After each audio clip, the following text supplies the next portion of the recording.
Hello everyone. Before we start, make sure to like and subscribe to the channel, and leave a comment with where you're from and what time you're watching. That way, YouTube will keep showing you stories just like this one. Now, let's begin. The Saturday it happened. I was deep into reorganizing my home office in our split-level house in suburban Denver. It was late October, around 2018, and I'd been putting off this project for months while juggling my freelance graphic design work. The leaves outside had turned that brilliant amber color that only Colorado aspens can achieve, and I remember thinking how perfect the weather was. Crisp, but not cold. Sunny, but not blazing.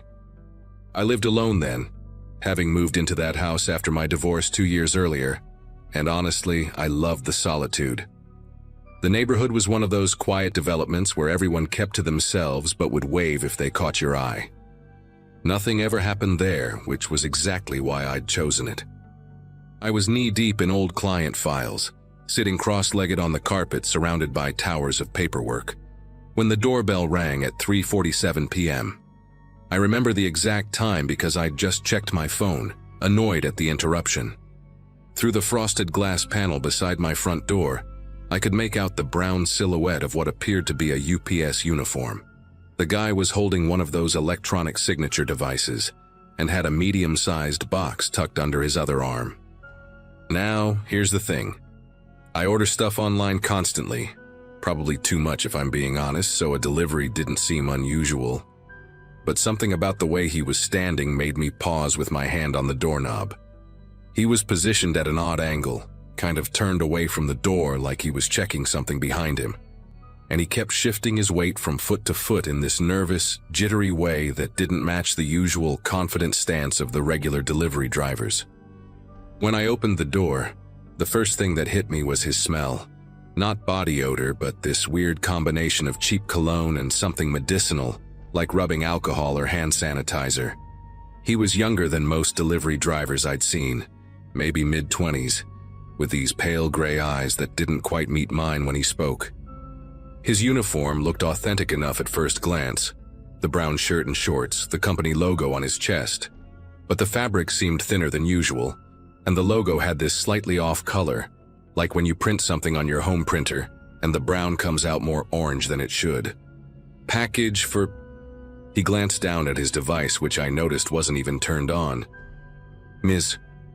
Jennifer Lawson? That was me. But the way he said it, like he was asking a question rather than confirming, made my chest feel tight. Still, I nodded and reached for the box, expecting him to hand it over and leave. Instead, he pulled the box back slightly and said he needed to verify some information first because it was marked as high value. His voice had this weird flatness to it, like he was reciting lines he'd memorized but didn't quite understand. He asked if I could confirm the last 4 digits of my phone number, which seemed reasonable enough. Except legitimate delivery drivers never asked me that. They just scan, hand over, and go. But I rattled off the numbers anyway, and that's when things shifted. He smiled, but only with his mouth, not his eyes, and said there was a problem with the delivery address in their system, that it was showing up as incomplete. Could he step inside for just a moment to call his supervisor? He held up an old flip phone as if that explained everything, saying the reception was terrible outside, and he didn't want to get in trouble for a failed delivery. Every instinct in my body was screaming at me to say no, to close the door. But I heard myself saying sure just for a minute, and stepping aside to let him in. The second he crossed my threshold, his entire demeanor changed. His shoulders straightened. The nervous energy disappeared, and he casually kicked my front door shut with his heel, while pretending to dial on that flip phone. He wasn't even pressing real numbers. His thumb just moved randomly over the keypad while he scanned my living room like he was cataloging everything. The box he'd been carrying got tossed carelessly onto my couch, and I could hear it was empty from the hollow sound it made. "Nice place," he said, dropping the delivery driver act entirely, his voice now deeper and more controlled. "You live here alone?" That question hit me like ice water in my veins. I tried to keep my voice steady when I said my husband would be home any minute, but he just laughed. Not a cruel laugh, more like he found my lie genuinely amusing. "Jennifer," he said, using my name like we were old friends, "I've been watching this house for 3 weeks. I know you live alone. I know you work from home on Mondays, Wednesdays, and Fridays. I know you get real Chinese food from that place on Sheridan every Sunday night, not the chain stuff. And I know you haven't had a visitor in 10 days. My mind was racing, trying to process what was happening while simultaneously looking for ways out. The back door was through the kitchen, but he was positioned between me and both exits. My phone was in my office upstairs, useless. The panic must have shown on my face because he held up both hands in a mock peaceful gesture and said he wasn't there to hurt me. He just needed a place to lay low for a few hours. Apparently he'd gotten into some trouble. He didn't elaborate on what kind, and figured a nice, quiet house in a nice, quiet neighborhood would be perfect. "We're going to be roommates for a little while," he announced, walking over to my kitchen and opening my refrigerator like he owned the place. He pulled out a bottle of orange juice, didn't bother with a glass, and drank straight from it. The casual violation of it, the way he just made himself at home, was somehow more terrifying than if he'd been actively threatening. He wiped his mouth with the back of his hand and told me to sit on the couch and act normal if anyone came to the door. "And Jennifer," he added, pulling something from his pocket that I couldn't quite see but didn't need to. "Let's not make this complicated." For the next 2 hours, we sat in my living room in the most surreal hostage situation imaginable. He made me turn on the TV and put on some nature documentary about penguins, keeping the volume at a normal level so everything would seem regular from outside. Every few minutes, he'd get up and peek through the blinds, careful not to disturb them too much. He told me his name was Kyle, probably a lie, and that by midnight everything would be fine and he'd leave. The weirdest part was how conversational he was, commenting on the documentary like we were friends hanging out. "Did you know penguins mate for life?" he said at one point, never taking his eyes off the screen. "That's commitment right there." I kept thinking about my neighbors, the Washingtons next door, how they were probably making dinner right now, completely unaware of what was happening 20 feet away. Around 5:30, he got hungry and made me cook something, standing right behind me in the kitchen while I made spaghetti with shaking fingers. He even complimented my sauce, said his mom never put enough garlic in hers. The breaking point came when my doorbell rang at 6:45. We both went rigid. Through the peephole, I could see my friend Nancy from book club holding a pie dish. I'd completely forgotten she was dropping off her banana cream pie for tomorrow's church bake sale. We'd arranged it weeks ago. Kyle pressed close behind me, and I could feel something hard pushing against my lower back. "Get rid of her," he whispered, his breath hot on my neck. "Be natural. Remember, I know where you work, where you shop, where you run in the mornings." My hand trembled as I opened the door, just a crack, keeping the chain on. Nancy's face lit up when she saw me, and she launched into a story about how she'd used her grandmother's recipe this time, holding up the pie like a trophy. I managed to tell her I was feeling sick, might be the flu, and could she just leave it on the porch? But Nancy, sweet Nancy who never met a problem she couldn't solve with food and conversation, insisted on coming in just for a moment to put it in my refrigerator herself. She actually tried to push the door open wider, saying she'd make me some tea while she was at it. In that moment, something inside me just snapped. Maybe it was the absurdity of the situation, or maybe it was Nancy's kindness contrasting so sharply with the nightmare I was living, but I suddenly found my voice. "Nancy," I said loudly, very loudly. "I threw up 3 times today. 3 times!" I practically shouted the last part, and then I did something I'd never done before. I made the most convincing retching sound I could muster, really selling it with grotesque gurgling noises. Nancy immediately stepped back, her face scrunching up in disgust and sympathy. But here's the thing, Nancy's husband Tom was a retired cop, and they had this system where if she ever felt unsafe, she'd text him a specific emoji. I knew this because she'd told our whole book club about it after a string of break-ins last year. While still fake gagging, I managed to wheeze out, "Nancy, you know that emoji you told us about? The one Tom knows?" Her eyes went wide for just a second. Then she played along perfectly. "Oh, honey, you rest up. I'll just leave this right here," she said, setting the pie down carefully. As she walked back to her car, I saw her pulling out her phone, and I knew she got it. Kyle must have sensed something was off because he grabbed my arm hard enough to leave bruises and dragged me away from the door. "What emoji? What were you talking about?" His casual demeanor was completely gone now, replaced with paranoid fury. He started pacing, mumbling about needing to leave, but then stopping himself, saying it was too early, too risky.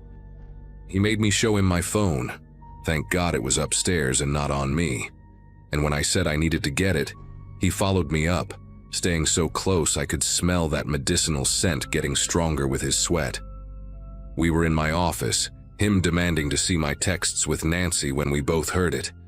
Multiple car doors slamming outside, no sirens, just quick, efficient movement.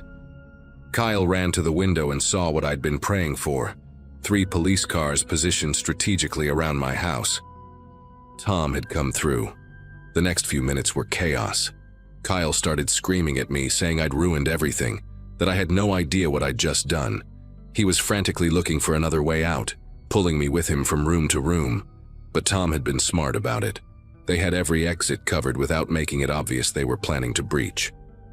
Then came the phone call. My landline rang. Yes, I still had one of those, and Kyle made me answer it on speaker. It was Tom himself, using that calm, professional voice that must have served him well during his 20 years on the force. "Jennifer, this is Tom Washington. We know you have someone in there with you. We just want everyone to come out safely."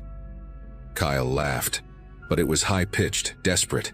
He yanked the phone from my hand and started rambling about how they didn't understand, how he just needed until midnight, how this wasn't supposed to happen like this. Tom kept his voice steady, asking Kyle what he needed, offering to help, but I could tell Kyle was spiraling. He hung up mid-sentence and turned to me with wild eyes. "The attic," he said suddenly. "Old houses like this always have those exterior attic vents. I can get onto the roof from there." He dragged me toward the hallway where the attic access was, and I realized with horrible clarity that he planned to take me with him.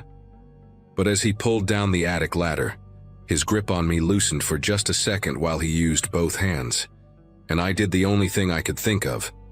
I grabbed the heavy glass award I'd won for a design project. It was sitting on the hallway bookshelf, and swung it at his knee as hard as I could. The sound it made was awful, like cracking celery, but worse, and he went down screaming. I didn't wait to see if he'd get up. I just ran. I flew down those stairs faster than I thought possible, crashed through my front door, and literally collided with a police officer who was positioned on my porch. The relief of seeing that uniform, a real uniform this time, made my legs give out completely. They got Kyle about 10 minutes later when he tried to crawl out a bathroom window, with what turned out to be a severely fractured kneecap. Turns out Kyle was actually named Brandon Morse, and he was wanted for a series of home invasions across 3 states. His MO was always the same: the fake delivery uniform, targeting women living alone, staying just long enough to raid their valuables and financial information. I was lucky number 7, except this time he'd spotted police activity near his motel that morning and needed somewhere to hide. He'd been saving my house as a backup plan for weeks. The police found his real uniform in a bag in my bushes where he'd stashed it before ringing my doorbell, along with a notebook containing detailed observations about my routine and the routines of 3 other women in my neighborhood. I moved out of that house 2 months later, not because I was forced to, but because I could never shake the feeling that the walls had absorbed some of that day's terror. Every time I opened the refrigerator, I'd remember him drinking from my orange juice bottle. Every time someone rang the doorbell, even when I was expecting them, my heart would pound until I could verify who it was through the window. Nancy and Tom checked on me constantly those first few weeks, and Nancy even stayed over a few nights when the anxiety got too bad. The other women from his notebook were notified, and one of them, a nurse named Valerie who lived 3 streets over, told me she'd noticed a delivery truck parked near her house multiple times, but thought nothing of it. We all started a group chat, strange as that sounds, bonding over our shared near miss with Brandon Morse. He got 15 years, by the way. His lawyer tried to argue that he never physically hurt anyone, but the judge didn't buy it. Sometimes I wonder if he's keeping notes on someone in prison the way he kept notes on us. These days, I live in an apartment building with a doorman and security cameras everywhere, and I haven't ordered anything online in 3 years. Every package goes to my office now, where there are always people around. And if you're wondering why I'm sharing this story, it's because last week a woman in Boston opened her door to a fake cable repairman. She wasn't as lucky as I was. Trust those instincts, folks. That uncomfortable feeling when something seems wrong? It's your brain trying to save your life.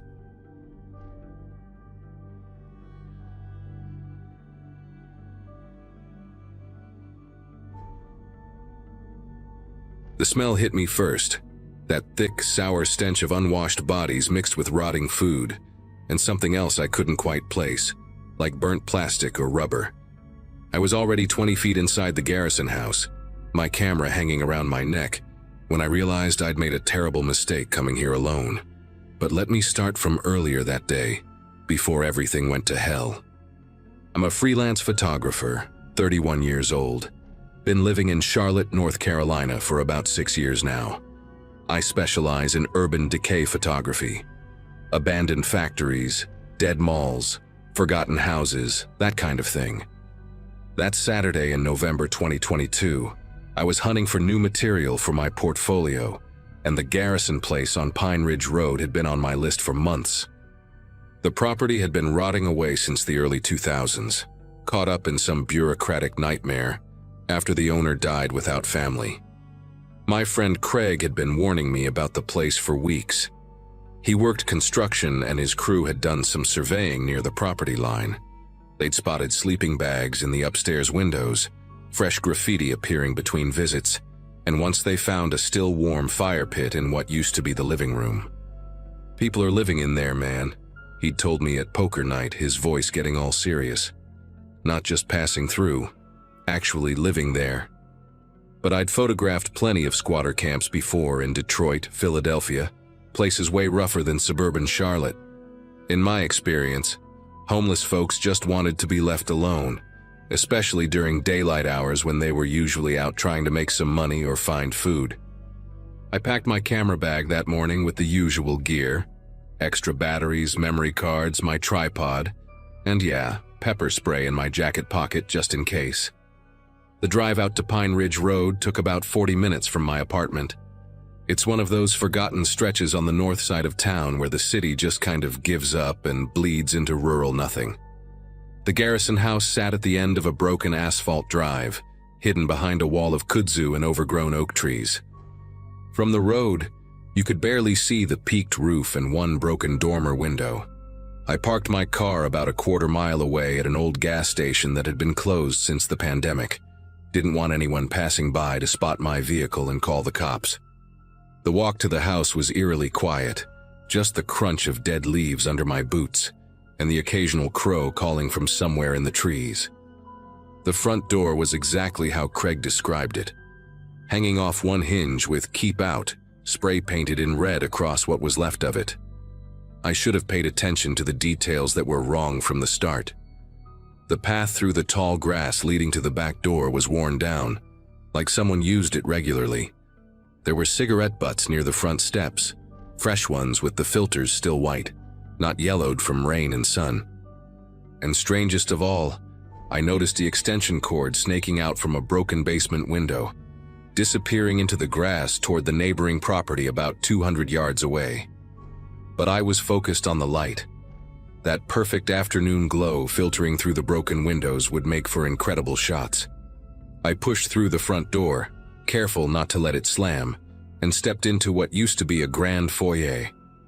The smell I mentioned earlier didn't hit until I was well inside, after I'd already started setting up my first shot of the curved staircase with its missing balusters.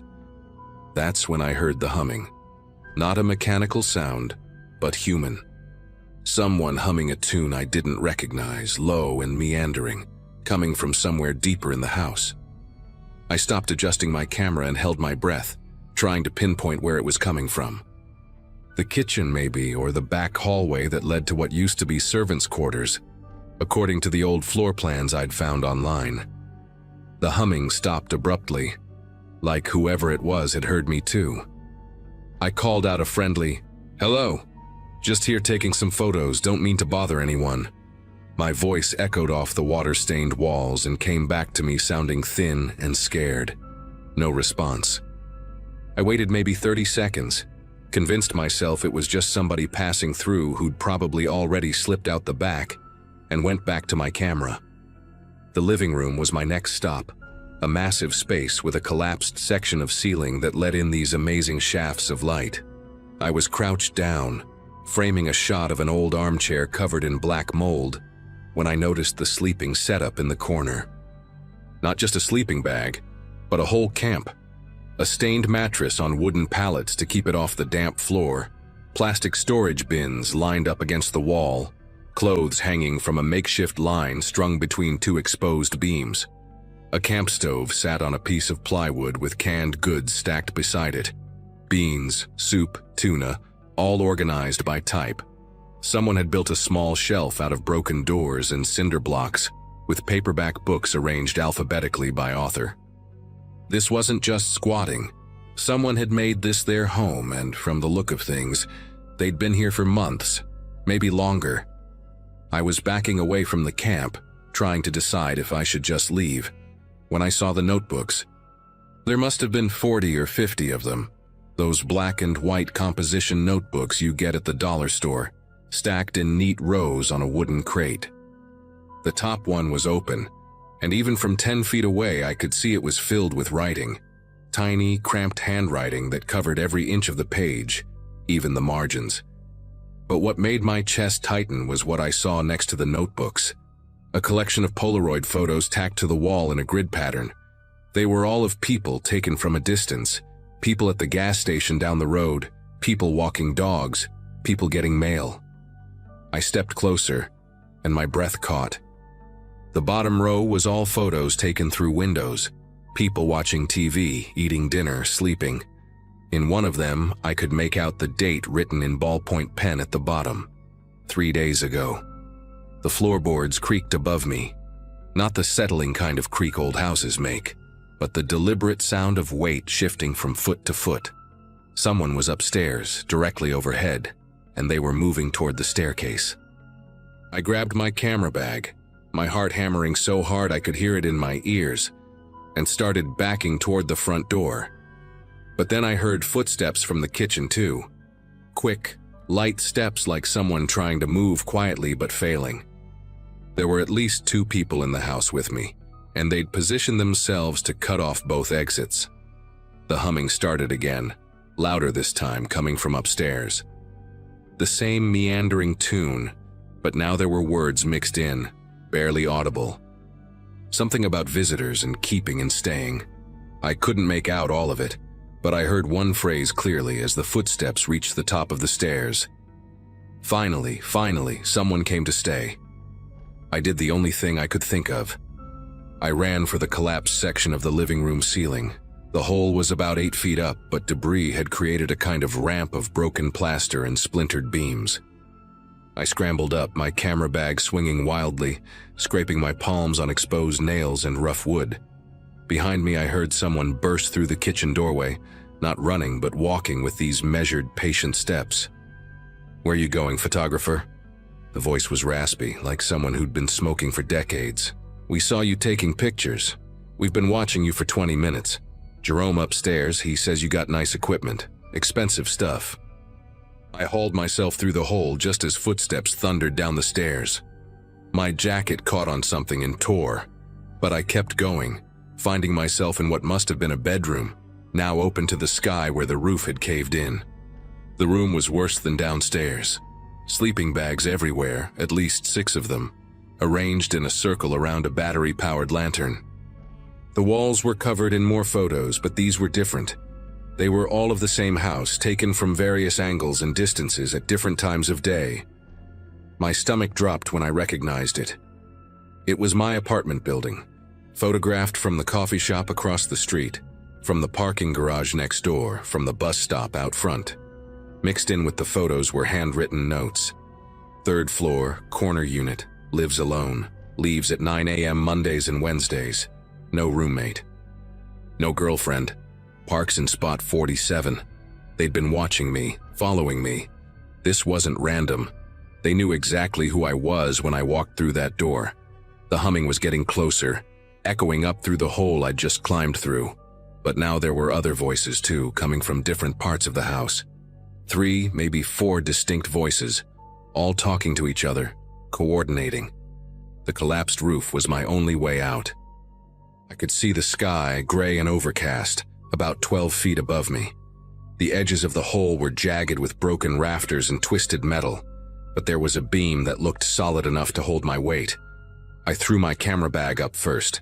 It landed on the roof with a heavy thud, then started climbing. Behind me, someone's head appeared through the hole in the floor.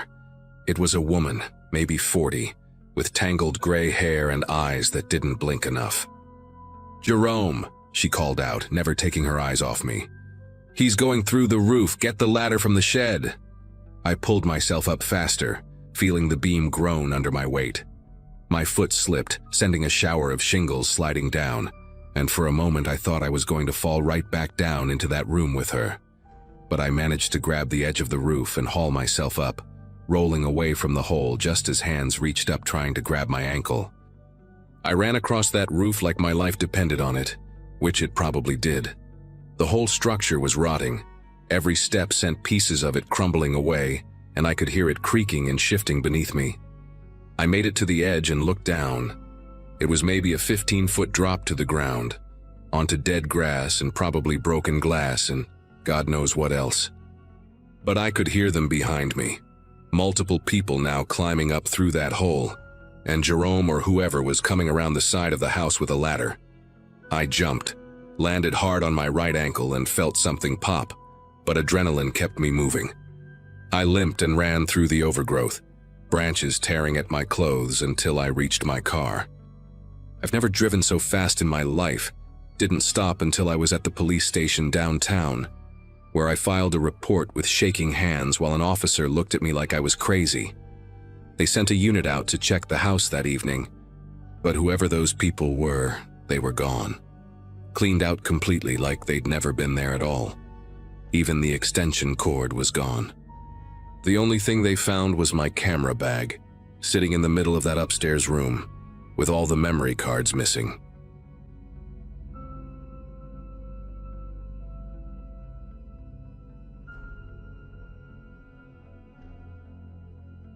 Friday nights in Austin always had this electric energy that made you feel like anything could happen.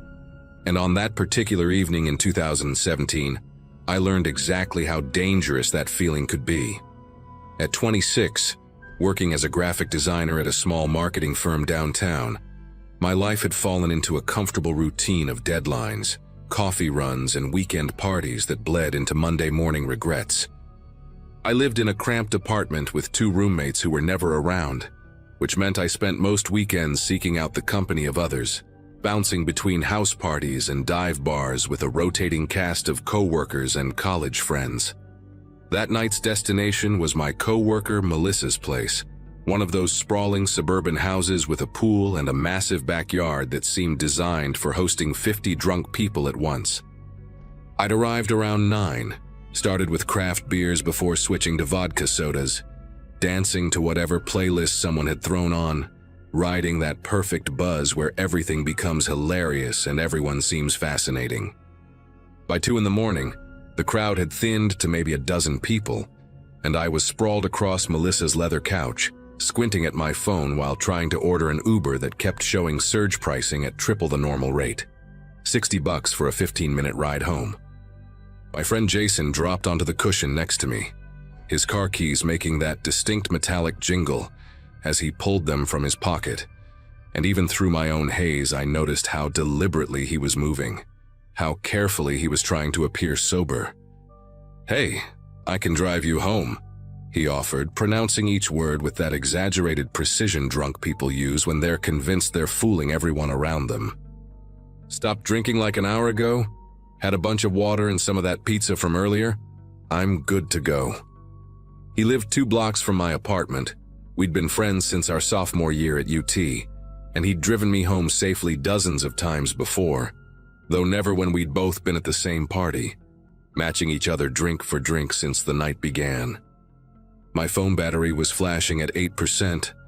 My credit card was already maxed from holiday shopping earlier that week, and Jason was standing there with this expectant smile, already heading toward the door like my answer was a foregone conclusion. I remember doing that drunk math in my head. 15 minutes home versus waiting another hour for prices to drop, sleeping on Melissa's couch with her cats that always triggered my allergies, or taking a ride with someone who seemed steady enough on his feet. "Just drive careful," I heard myself saying as I grabbed my purse and followed him out to the driveway, past a couple making out against someone's pickup truck, past the smokers huddled near the garage passing around a vape pen that smelled like artificial strawberries. Jason's silver Accord was parked crooked between a minivan and the curb, one tire actually up on the grass, which should have been my first real warning sign. But he just laughed when he saw it, said something about the driveway being packed when he'd arrived. And I laughed too because everything still had that soft, blurry quality that made bad ideas seem perfectly reasonable. We got in the car, and Jason spent what felt like a full minute adjusting his mirrors, messing with the seat position, finding his phone to plug into the charger. All those careful, methodical movements that drunk drivers do when they're trying to convince themselves they're in control. He backed out slowly, overcorrecting twice before getting onto the street, and I remember thinking maybe I should say something. Suggest we go back inside, call someone else, anything except continue down this path we'd started. But then we were on the main road, windows cracked to let in the humid December air that Austin gets sometimes, and for the first few blocks everything seemed fine. Jason was driving below the speed limit, both hands gripping the wheel at exactly 10 and 2, staying perfectly centered in his lane like he was taking a driving test. We passed closed shops and darkened restaurants, a few late-night food trucks still glowing with string lights, and I actually started to relax, thinking maybe I'd overreacted. Maybe he really had sobered up enough to get us home safely. Then we hit the freeway on-ramp, and everything changed in the span of 3 seconds. Jason merged without checking his blind spot, cutting off a black SUV that laid on its horn, and swerved around us, the driver shouting something through his window that got lost in the wind. Jason just laughed, actually laughed, and pressed harder on the accelerator, suddenly doing 70 in a 55 zone, weaving slightly between the painted lines like he was trying to thread a needle with a baseball bat. My seatbelt felt like the only thing keeping me anchored to reality, as the speedometer crept up to 75, then 80, the broken white lines blurring into a continuous stream beneath us. "Jason, slow down," I said, trying to keep my voice calm even though my heart was hammering against my ribs, my fingers digging into the door handle so hard I thought it might snap off. He turned to look at me, took his eyes completely off the road to look at me, and his pupils were huge, unfocused, like he was seeing me from underwater. "What?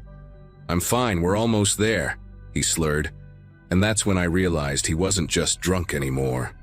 Sometime between the house and the freeway, whatever adrenaline or concentration had been keeping him functional had completely evaporated. The car drifted into the right lane without warning, tires hitting those raised bumps on the shoulder that are supposed to wake up drowsy drivers, the whole vehicle shuddering like it was coming apart at the seams. Jason jerked the wheel left, overcorrecting so hard we shot across 2 lanes, missing the back bumper of a semi-truck by what couldn't have been more than 6 inches. I could see the truck driver's face in his side mirror, eyes wide with shock, already reaching for his radio probably to call 911. We were doing 85 now, Jason's foot seeming to have forgotten the brake pedal existed, and I watched the exit signs flash by. Riverside, Old Torf, Woodward. knowing mine was coming up, but also knowing there was no way he could handle an exit ramp at this speed without wrapping us around a concrete barrier. Cars were honking from every direction, some speeding up to get away from us, others slowing down to avoid the inevitable crash they probably thought they were about to witness. Jason was mumbling something about being fine, about people overreacting, his words slurring together into an incomprehensible mess while his head started doing that slow bobbing motion that meant he was fighting to stay conscious. "Pull over," I screamed, abandoning any pretense of calm, my voice cracking with pure terror as we blew past my exit doing 90 miles per hour. "Jason, pull over now!" But he just grinned at me with this loose, sloppy expression, his eyelids drooping like they weighed 50 pounds each, and I knew with absolute certainty that we were going to die on this freeway. My whole body was rigid with fear, every muscle tensed for an impact that seemed inevitable, and I started doing this insane mental inventory of everything I'd never get to do.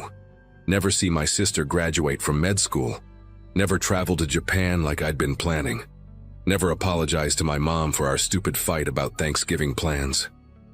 The speedometer hit 95 and the engine was screaming, the whole car vibrating like it might come apart, and then Jason's chin dropped to his chest for a full second, 1001, before his head snapped back up. In that moment of pure instinct and desperation, I grabbed the wheel from the passenger side, trying to keep us straight while Jason's hands went slack, the car immediately responding by veering toward the median where the concrete barrier waited to turn us into tomorrow's traffic fatality statistics. Somehow, and I still don't understand the physics of this, my yanking the wheel while screaming Jason's name directly into his ear jolted him back to semi-consciousness, just as we were about to sideswipe a Ford F-150 in the middle lane. He grabbed the wheel back from me, overcorrected again, and suddenly we were careening across 3 lanes of traffic toward an exit that appeared like a miracle on our right. Jason took it at 60 miles per hour, tires screaming against the asphalt, the back end of the Accord fishtailing as we flew down the ramp toward a red light at the bottom. "Brake, brake, brake!" I shouted, bracing myself against the dashboard, and Jason stood on the pedal so hard that we skidded sideways through the intersection, barely missing a stop sign before coming to a violent stop in the parking lot of a 24-hour Walgreens.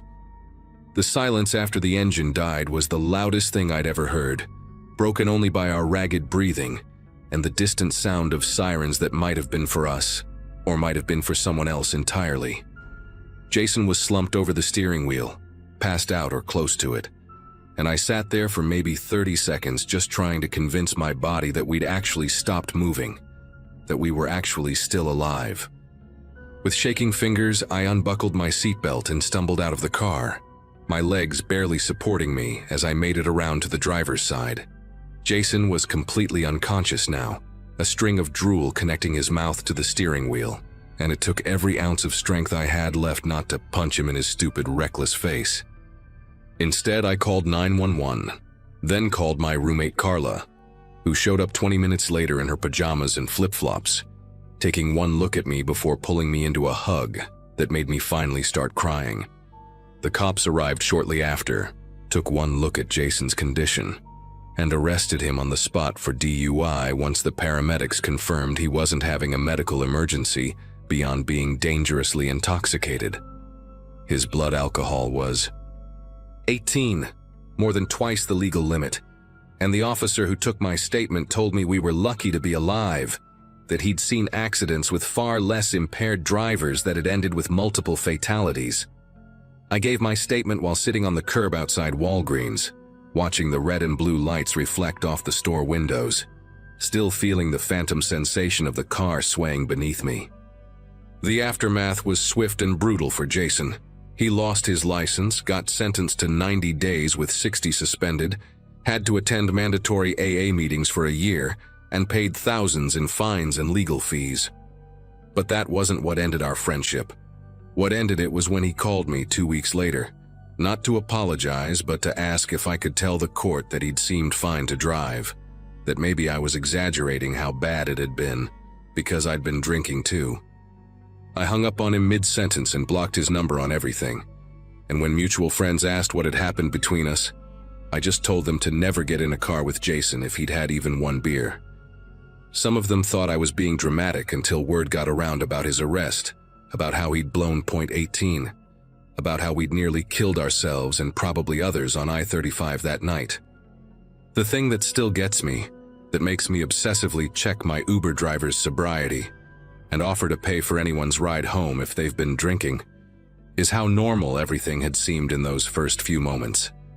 How Jason had walked straight enough, talked clearly enough, seemed together enough that I'd trusted him with my life. I found out later from Melissa that 3 other people had left that party driving drunk that same night, and that one of them, a guy named Paul who worked in accounting, had gotten pulled over 2 miles from his house and arrested without incident. But there was another girl, someone's +1 whose name I never learned, who'd wrapped her car around a telephone pole on some back road trying to avoid the main streets where cops might be. She survived but broke 6 ribs and her left arm in 3 places, spent 2 months in physical therapy, learning to write again. When Melissa told me this over coffee a month after my ride with Jason, I couldn't stop thinking about how that could have been us, how we could have been the cautionary tale people whispered about at parties, the reason someone's mom got a phone call at 3 in the morning. I started having these vivid nightmares where I was back in that passenger seat. But this time, Jason didn't wake up when his head dropped. This time, my grabbing the wheel made things worse. This time, the semi-truck didn't miss us. I'd wake up gasping, phantom seatbelt pressure across my chest, the taste of vodka and fear still coating my mouth. It's been years now, and I've never gotten in a car with someone who's been drinking since. Not even someone who swears they've only had 1 beer with dinner. Not even for a 5-minute drive to the corner store. People sometimes roll their eyes when I insist on being the designated driver, or when I physically take someone's keys at a party, hiding them until I know they have a safe ride arranged. They don't understand that I can still feel that car drifting across lanes, still see Jason's unfocused eyes when he turned to look at me on the freeway, still hear the scream of tires that almost became the last sound I ever heard. Every time I read about a drunk driving accident in the news, especially the ones involving young people who seemed fine when they left wherever they'd been drinking, I think about that Walgreens parking lot and how close I came to being a statistic. The saddest part is that Jason never really understood what he'd done. Last I heard through mutual friends, he'd gotten another DUI 2 years later, this time alone, this time ending with his car in a ditch off Highway 71. He was fine, physically anyway. But I wonder if he ever thinks about that night the way I do, if he ever wakes up grateful that we didn't kill anyone, including ourselves, or if in his mind it's still just bad luck and me overreacting to what could have been a simple ride home.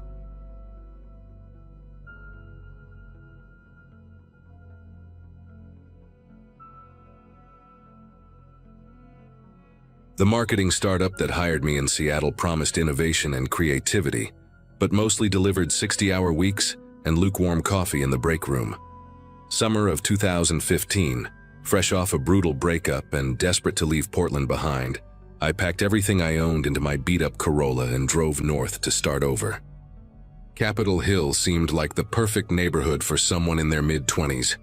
Trendy bars, vintage shops, coffee places on every corner, except experiencing any of it alone felt pathetic. My studio apartment cost more than my parents' mortgage back in Ohio. And for what? 400 square feet where I ate takeout straight from containers while watching Netflix on my laptop because I hadn't even bought a TV yet. My college friends were scattered across Portland and San Francisco, living their best lives according to Instagram, while I spent Friday nights reorganizing my closet and pretending I was too tired to go out anyway. Tinder wasn't part of the plan.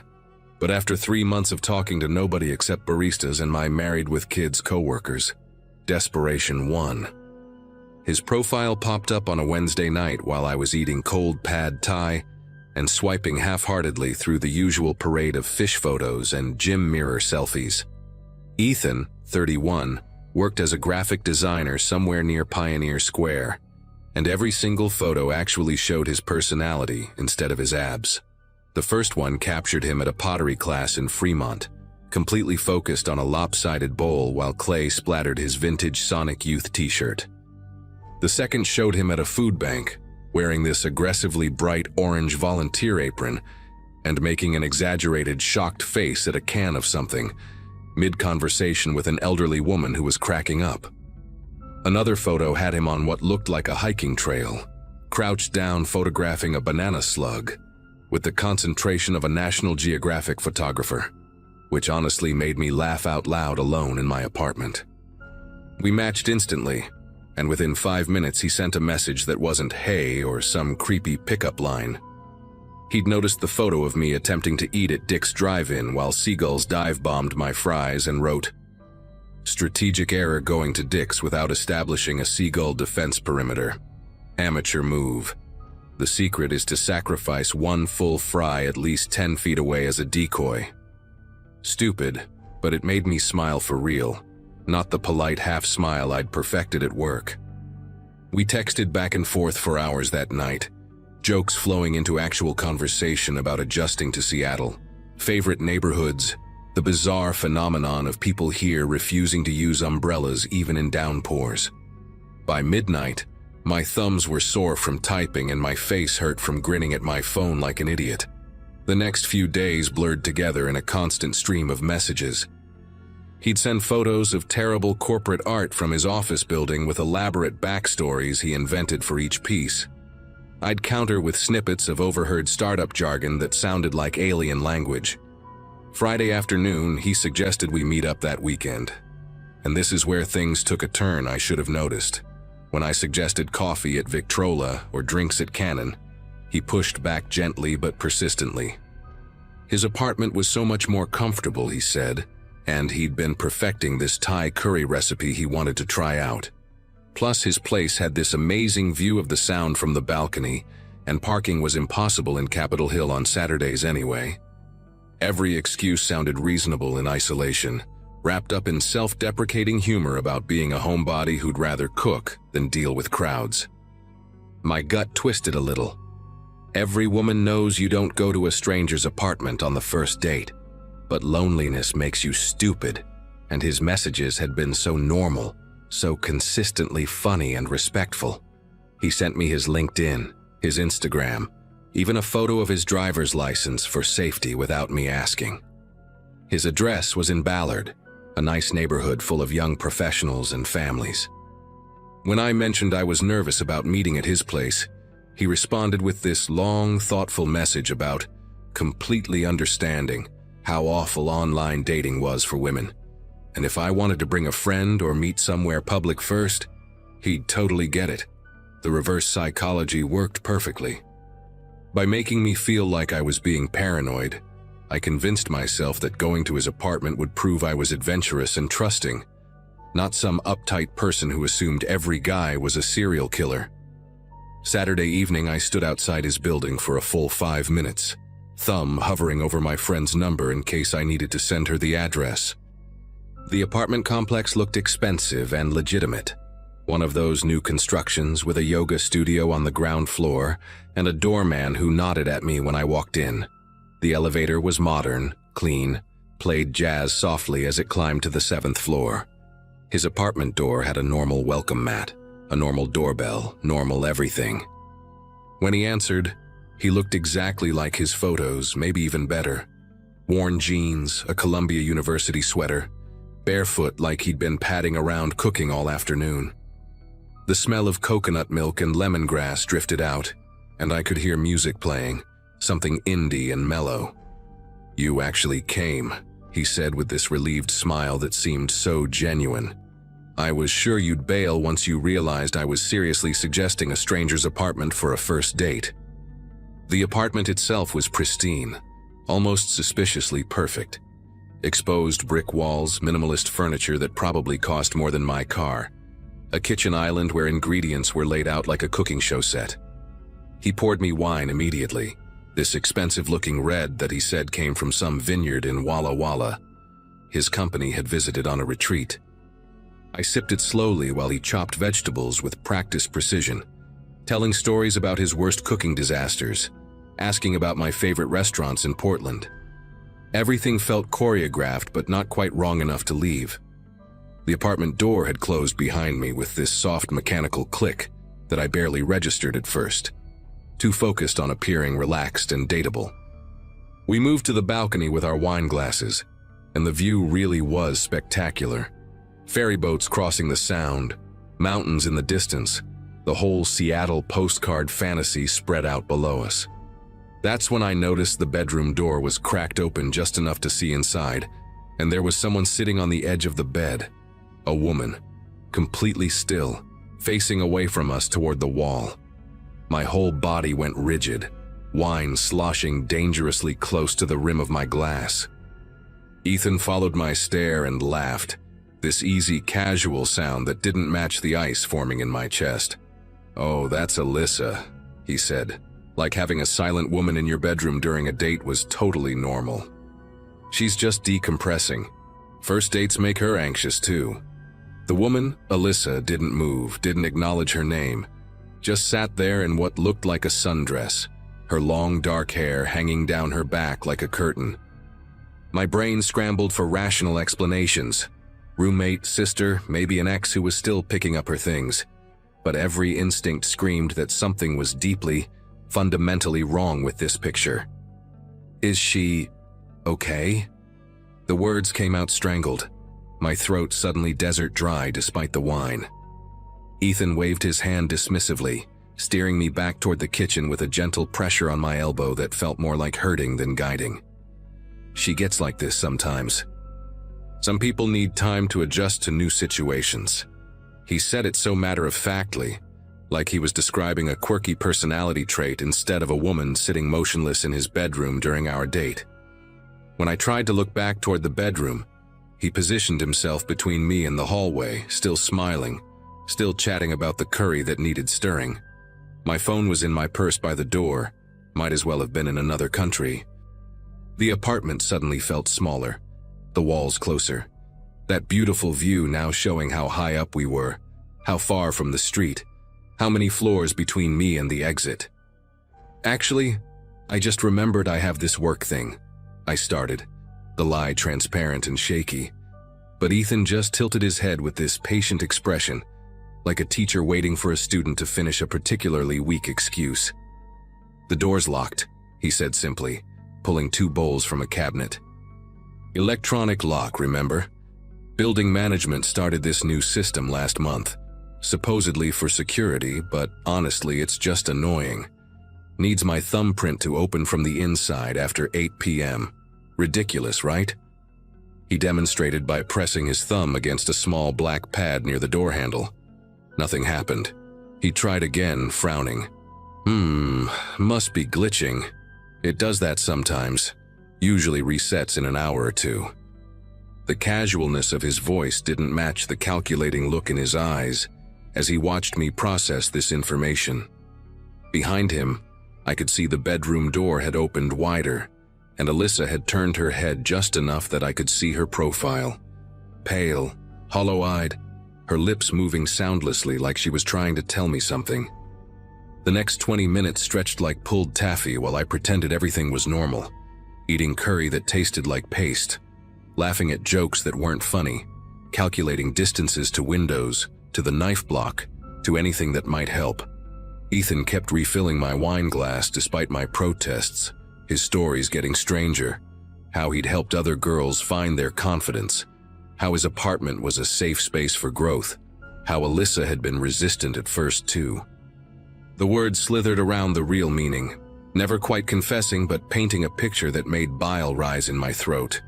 When he went to the bathroom, I lunged for the door, yanking at the handle, pounding my thumb against the sensor pad, even trying to pry at the edges with my fingernails. Alyssa appeared in the hallway, moving with the careful steps of someone who'd learned not to make sudden movements. 3 days, she whispered, her voice raspy from disuse. I've been here 3 days. There's another girl in the spare room. She's been here longer. He keeps us until he finds someone new. Her eyes darted toward the bathroom door. The fire escape in his bedroom. The lock doesn't work on that window. Ethan emerged from the bathroom just as Alyssa melted back into the bedroom, and his face shifted when he saw me by the door, something cold sliding behind his features. Going somewhere? The pretense dropped completely now, his voice flat and businesslike.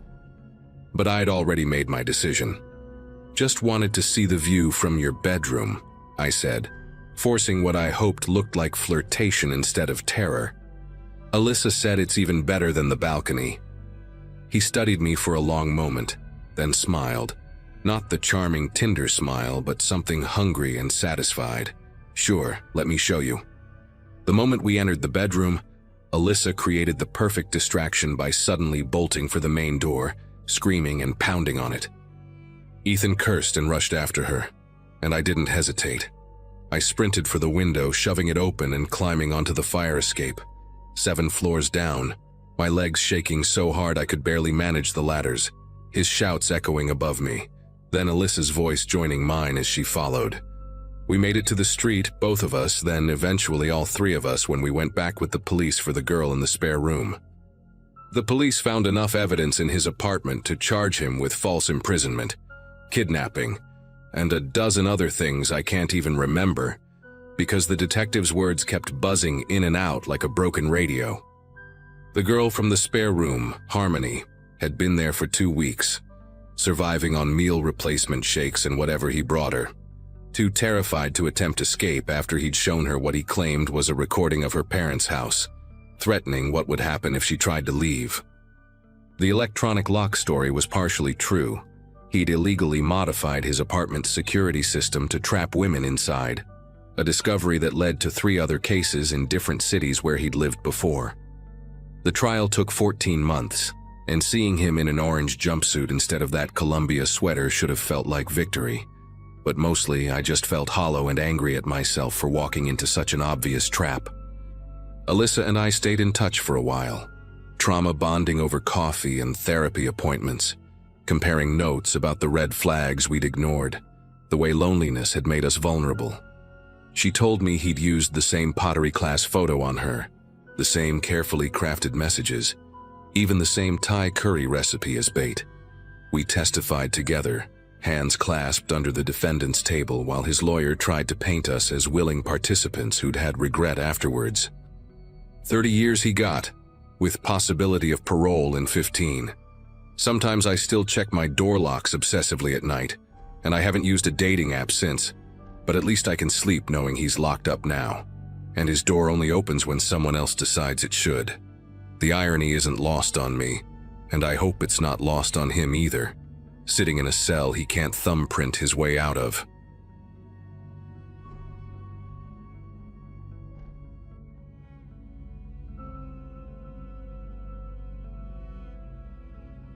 Saturday afternoon in March, and I was scrolling through Craigslist for the 100th time that week, desperate to find a decent camera I could actually afford. 23 years old, warehouse job barely covering rent on my studio apartment in Milwaukee. I needed something to get my photography side hustle off the ground. Most listings were either overpriced junk or obvious scams, but then I spotted it, a Canon 5D Mark III with 2 lenses for $800. The seller, who went by Roger in the messages, claimed he needed quick cash for a family emergency. He seemed genuine enough in our email exchange, even sent additional photos when I asked, showing the camera from different angles with a handwritten note displaying that day's date. The apartment complex he lived in wasn't far from my place, maybe a 20-minute drive through the industrial part of town where all the old breweries used to operate. Everything about the listing felt right, like I'd finally caught a break after weeks of searching through garbage deals and sketchy posts. Roger had suggested we meet at his apartment because, according to him, the camera equipment was heavy, and he had original boxes, warranties, extra batteries. The whole setup that would be a hassle to drag to some parking lot. His messages were friendly, peppered with photography terms that made him sound legit, talking about f-stops and ISO settings like someone who actually knew their stuff. He mentioned he was upgrading to newer equipment and just wanted his old gear to go to someone who'd appreciate it. The address he gave me was for Unit 4B in a converted factory building, one of those trendy loft-style places that had been popping up all over the city. When I pulled up around 3 that afternoon, the building looked normal enough. Exposed brick, big windows, a hipster coffee shop on the ground floor with people typing away on laptops. I texted Roger from the lobby and he buzzed me in immediately, his voice crackling through the intercom with what sounded like genuine excitement about finally making the sale. The elevator was one of those old freight models with the manual gate you had to pull across, and it groaned its way up to the 4th floor like it was fighting against every inch. When the doors opened, I found myself in a narrow hallway with exposed pipes running along the ceiling. That industrial chic look that probably jacked up the rent by $500 a month. Unit 4B was at the end of the hall, and I could hear music playing faintly from inside. Some kind of jazz, maybe Miles Davis. Roger answered after the first knock, and he looked exactly like I'd pictured from our emails. Mid-40s, salt and pepper beard, wearing a flannel shirt and jeans, the kind of guy you'd see at any camera store talking about the good old days of film. He had this eager, almost nervous energy as he shook my hand, his grip just a bit too firm, held just a second too long. Come in, he said, stepping aside to let me through. I've got everything set up in the living room for you to check out. His apartment was huge, way bigger than I expected, with floor-to-ceiling windows overlooking the city and expensive-looking furniture that seemed barely used. But what caught my attention immediately were the locks on the door. Not just a deadbolt, but 2 additional sliding bolts, one near the top and another at the bottom, plus a chain. Roger must have noticed me looking because he laughed, this quick, sharp sound that didn't quite reach his eyes. Previous tenant was paranoid, he explained, already moving toward the living room. Never got around to removing all that hardware. The camera equipment was spread out on a glass coffee table, everything pristine and organized like a store display. As I walked over to examine it, I heard him doing something behind me with the door, not just closing it, but the distinct sound of metal sliding against metal. Multiple times. When I turned to look, he was already walking back toward me, rubbing his hands together like he was cold, even though the apartment was uncomfortably warm. I picked up the camera body, going through the motions of checking it even though my mind was starting to race with questions. Why would someone with an apartment like this need quick cash? Why all those locks? Roger stood way too close while I inspected the equipment, close enough that I could smell his breath, coffee and something medicinal, like cough syrup. He kept talking, but not about the camera anymore. He was asking where I lived, if I'd told anyone where I was going, whether I had roommates waiting for me. Just making conversation, he said when I didn't answer right away, but his eyes kept darting to my pockets, probably checking for the cash I'd mentioned having. I tried to focus on the camera, clicking through the menu settings, but my fingers felt clumsy and slow. The room seemed to tilt slightly, and I realized the jazz music had stopped at some point, leaving just the sound of Roger breathing behind me and the hum of a refrigerator from somewhere deeper in the apartment. Actually, I said, setting the camera down carefully, I need to hit an ATM first. I only brought $600. It was a lie. I had the full $800 in my wallet. But something about the way he'd locked that door made me want to test his reaction. Roger's whole demeanor shifted in an instant, his friendly mask slipping just enough for me to see something else underneath. You said you had the money, he said, his voice flat and controlled. In your emails, you specifically said you had the cash ready. He moved between me and the door, not obviously blocking it, but positioning himself in a way that made the message clear. That's when I noticed the wedding ring on his finger, despite him telling me in emails he lived alone, and more disturbing, the fresh scratches on his arms, parallel lines like someone had clawed at him. The coffee table with the camera equipment was between us now, but the apartment suddenly felt impossibly small, like the walls were pressing in. Let me show you something, Roger said, and his hand went to his back pocket. For a terrifying second, I thought he was reaching for a weapon, but instead he pulled out a phone. Not his phone, but an iPhone with a pink glittery case, definitely belonging to someone younger, probably female. He swiped through it with disturbing familiarity, then held up the screen toward me. It was open to a text conversation, and I could see my own messages to Roger about the camera, except the contact name at the top said Ashley. My brain struggled to process what I was seeing while Roger smiled, genuinely smiled for the first time since I'd arrived. Ashley was so disappointed when her buyer fell through last week, he said, tilting his head like we were sharing some inside joke. But her phone still gets plenty of interested messages. Amazing what people will do for a good deal, right? My mouth went completely dry as I understood. There was no Roger, no camera for sale, and I was standing in the apartment of someone who had done this before. Without thinking, just pure instinct, I grabbed the camera from the table and hurled it at the window. The sound of it hitting the glass was like a gunshot in the quiet apartment, and even though it didn't break through, it left a spider web of cracks. Roger lunged forward, not at me but at the camera, scrambling to pick it up like it actually mattered to him. That gave me the seconds I needed to bolt toward the door, my fingers fumbling with the locks while my whole body shook with adrenaline. The chain was easy, but the sliding bolts were stiff, painted over, and Roger was already getting up, the camera cradled in his arms like a baby. "That's a $1,200 lens," he screamed, his careful composure completely gone.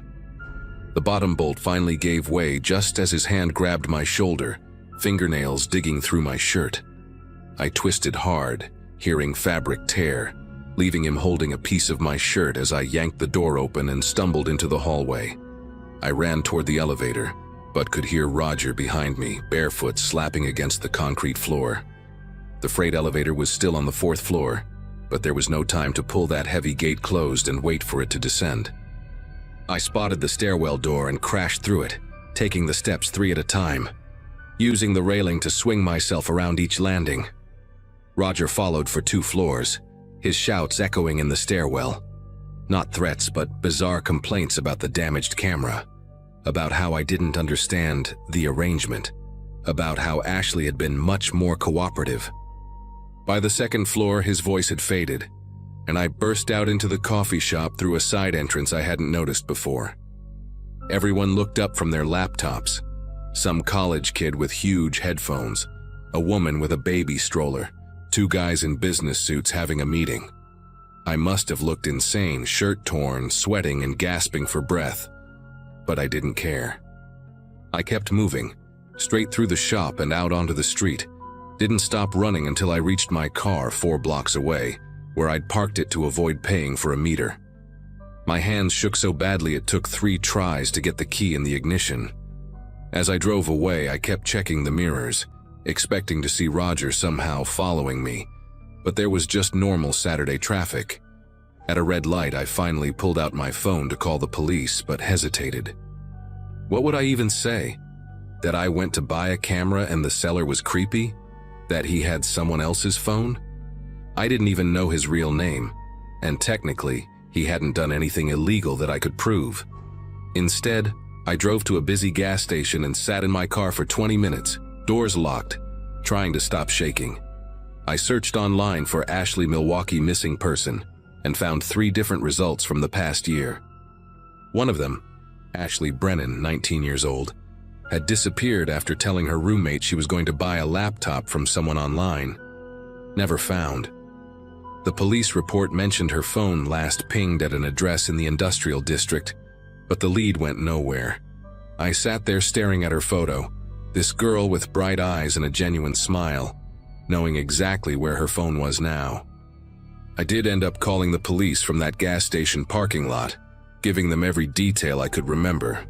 The apartment number, Roger's appearance, the pink phone case, Ashley Brennan's name.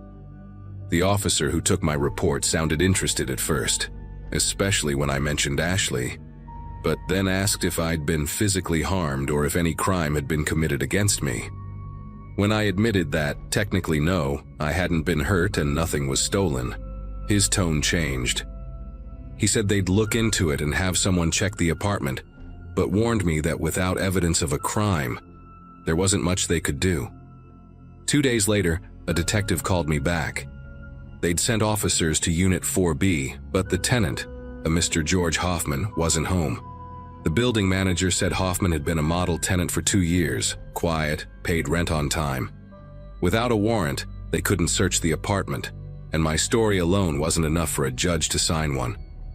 The detective suggested I be more careful about meeting strangers from the internet, and that was that.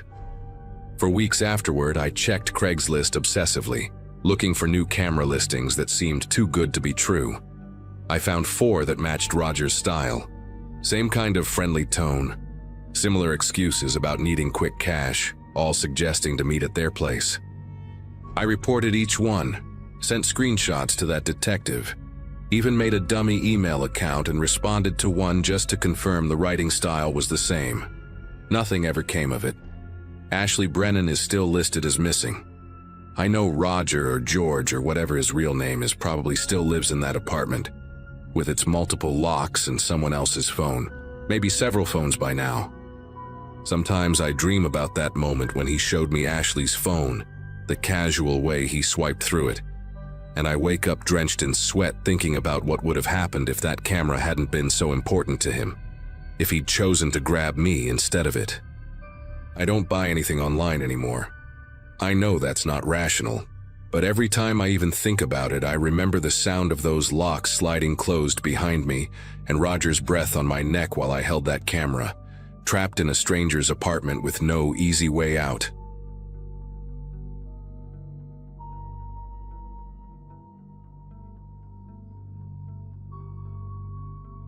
The trail marker said 4.2 miles, moderate difficulty, and it should have taken me 2 hours at most. That Saturday in early September, I'd driven 3 hours from Chicago just to walk through some woods and clear my head after finishing a project that had consumed my entire summer. My shoulders ached from hunching over design boards. My apartment smelled like stale coffee and desperation, and I desperately needed to remember what trees and dirt and actual air felt like. A colleague had raved about this particular trail system during one of our rare lunch breaks, said the overlook at the end made the whole drive worth it, especially if you caught it right before sunset when the light hit the valley just right. I'd thrown some basics in my car that morning: water, protein bars, my ancient but reliable hiking boots, and headed out after lunch, aiming to start the hike around 4:30 to avoid the afternoon heat. When I pulled into the gravel parking area at the trailhead, only 2 other cars sat there, both dusty and clearly abandoned since dawn, based on the collection of leaves stuck under their wipers. The information board had the usual warnings about wildlife, staying hydrated, not leaving the marked path, standard Park Service paranoia. But underneath all the official signage, someone had duct-taped a piece of notebook paper with shaky handwriting. Buddy system recommended after 5 p.m. The tape was weathered and peeling at the corners, like it had been there for months. I checked my phone, 4:35 p.m., plenty of daylight left in early September. The sun wouldn't even start setting until after 7, and the loop was supposed to be clearly marked the whole way. I grabbed my small backpack, locked my car, and started toward the trailhead, actually excited to move my body after 2 months of barely leaving my desk. The first mile was exactly what I'd hoped for. Packed dirt path winding through tall oaks and maples, birds chattering overhead, that perfect temperature where you're warm in the sun but cool in the shade. I passed a couple coming down, probably in their 60s, matching hiking poles and those zip-off pants that outdoorsy people always seem to wear. They nodded and smiled, the woman saying something about the view being spectacular today. About 20 minutes in, I caught up with a guy photographing mushrooms growing on a fallen log. Expensive camera with a macro lens, completely absorbed in his work. He barely glanced up when I passed.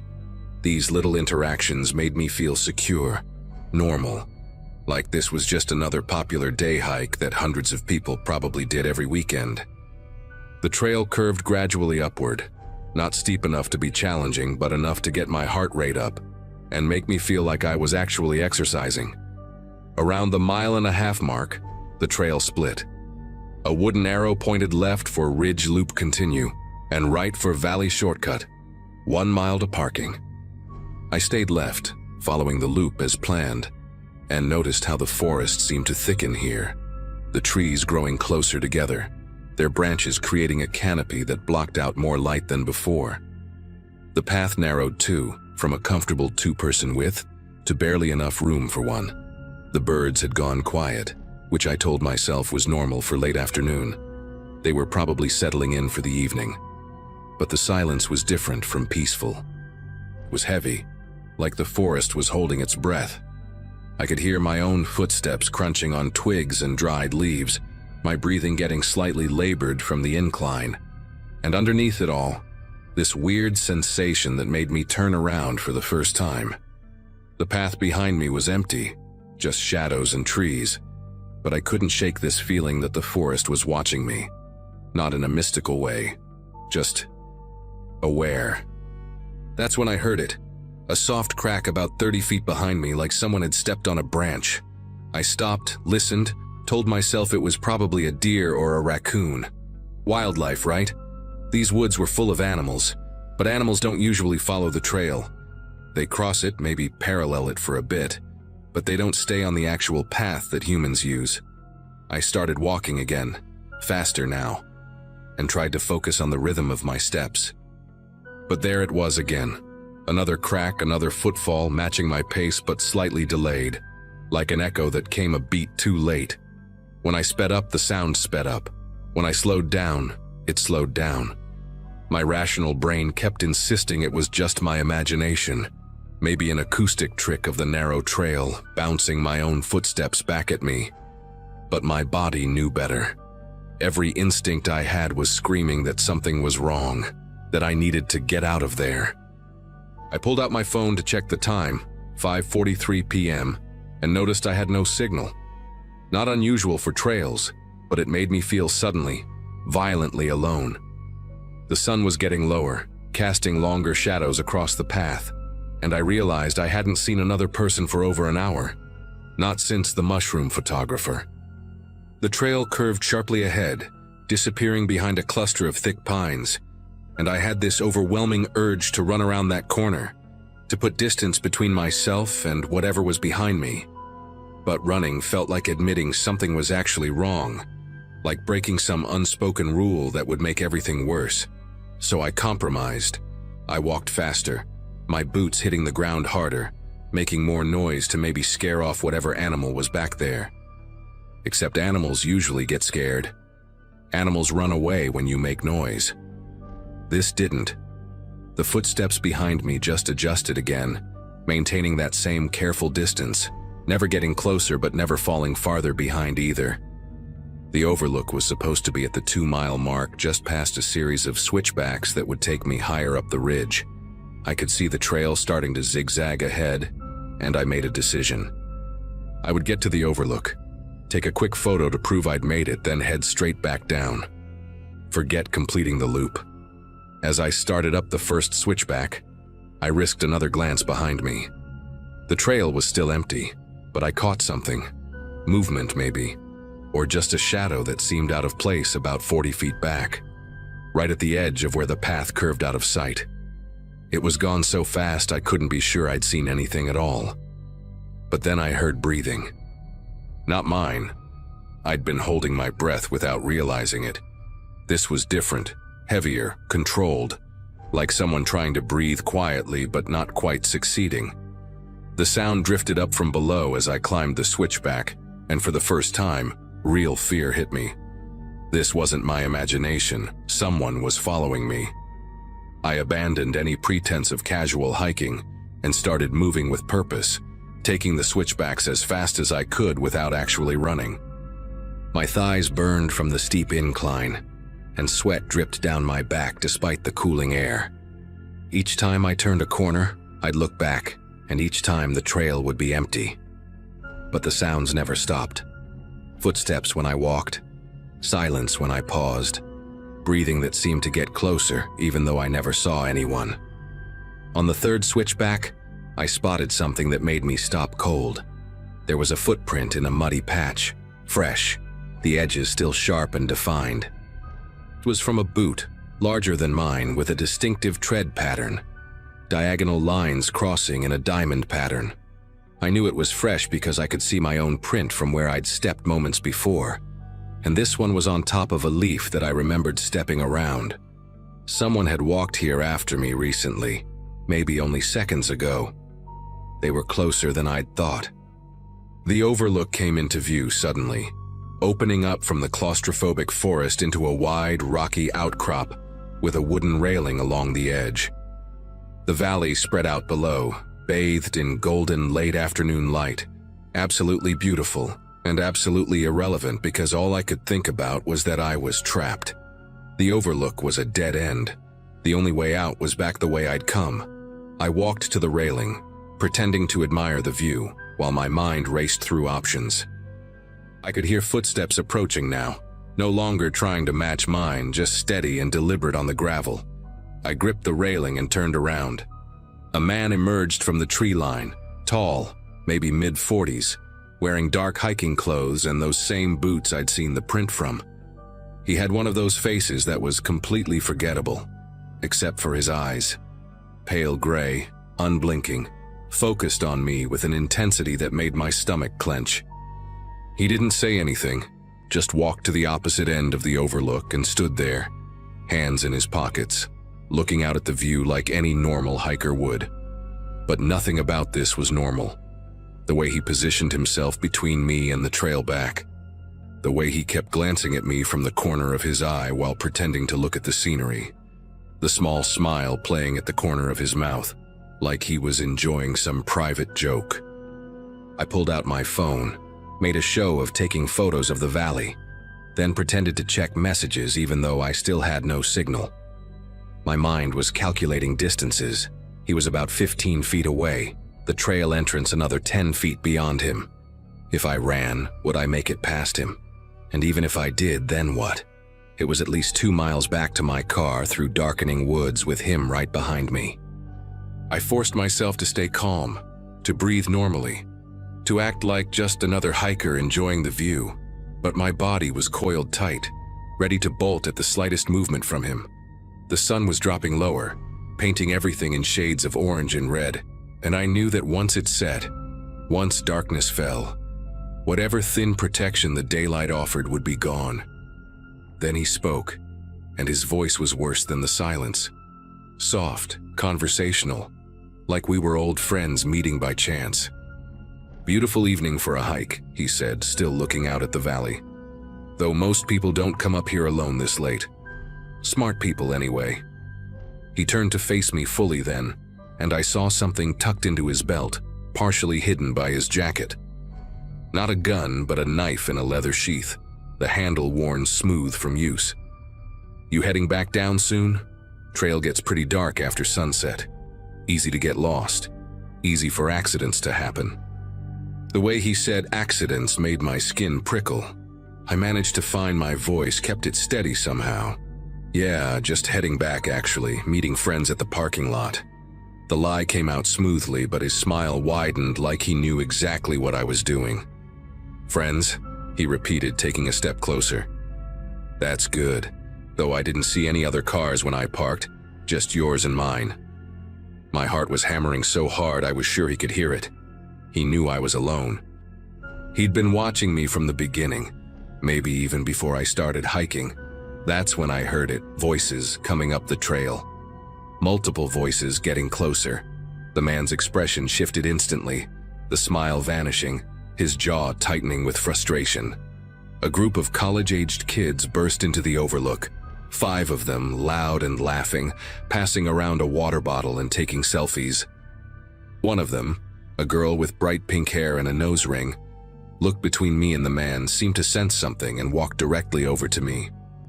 "Hey, oh my God, this view is insane. Can you take a picture of our group?" She handed me her phone before I could answer, and suddenly I was surrounded by these kids, all posing and joking. The man stood there for a moment, his gray eyes locked on mine over their shoulders. Then he turned and walked back toward the trail. "Getting dark," he said to no one in particular. "Time to head down." As he passed the group, I saw him glance back one more time, and the look he gave me was a promise that this wasn't over. The pink-haired girl waited until he was out of sight, then turned to me. "That guy was giving off serious creep vibes. You okay? Were you here with him?"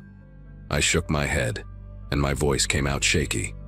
"No, He followed me up here."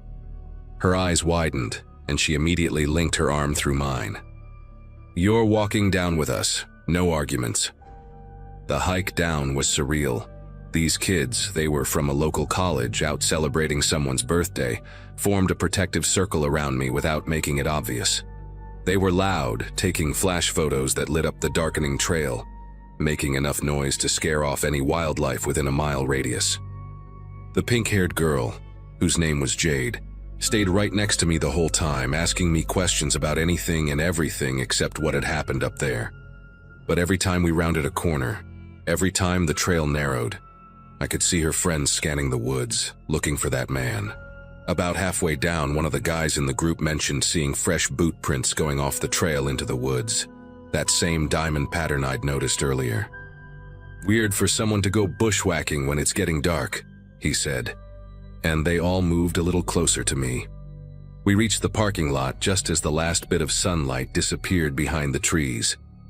My car was there, and so was another one, a dark blue pickup truck with mud splattered on the sides parked right next to mine, so close I'd have to squeeze to get into the driver's door. The college kids waited while I got in, Jade actually standing between the two vehicles like a guard while I started the engine. As I pulled out, my headlights swept across the tree line, and I saw him, standing just inside the woods, maybe 20 feet from the parking lot, perfectly still, watching. The kids saw him too. I heard one of them shout something, but I was already driving, my tires spinning on the gravel as I accelerated toward the main road. I didn't stop shaking until I was back on the highway, surrounded by other cars and streetlights and civilization. I called the Park Service the next morning to report what happened, but the ranger I spoke to sounded unsurprised, tired even. They'd had complaints before, he said. Single hikers, usually women, reporting someone following them on that trail. They'd never caught anyone, never found anything concrete enough to close the trail or post warnings beyond that handwritten note someone had taped to the sign. He took my information, said they'd increase patrols, but we both knew that meant nothing. I haven't been hiking alone since then. I joined a hiking group, always go with at least 3 other people, and I never, ever stay out past 5 p.m. Sometimes I think about that man. Wonder if he's still out there on that trail, waiting for someone else to come along alone. And sometimes, when I'm home safe and the memory doesn't seem quite as sharp, I think about that pink-haired girl and her friends, how they didn't hesitate to help a stranger. That's the part I try to focus on. Not the gray eyes or the knife or the promise in his final look, but the fact that when I needed them, those kids were there. Still, I know I got lucky. Really, really lucky. And I know somewhere out there he's still hiking those trails, still watching, still waiting for someone who won't be.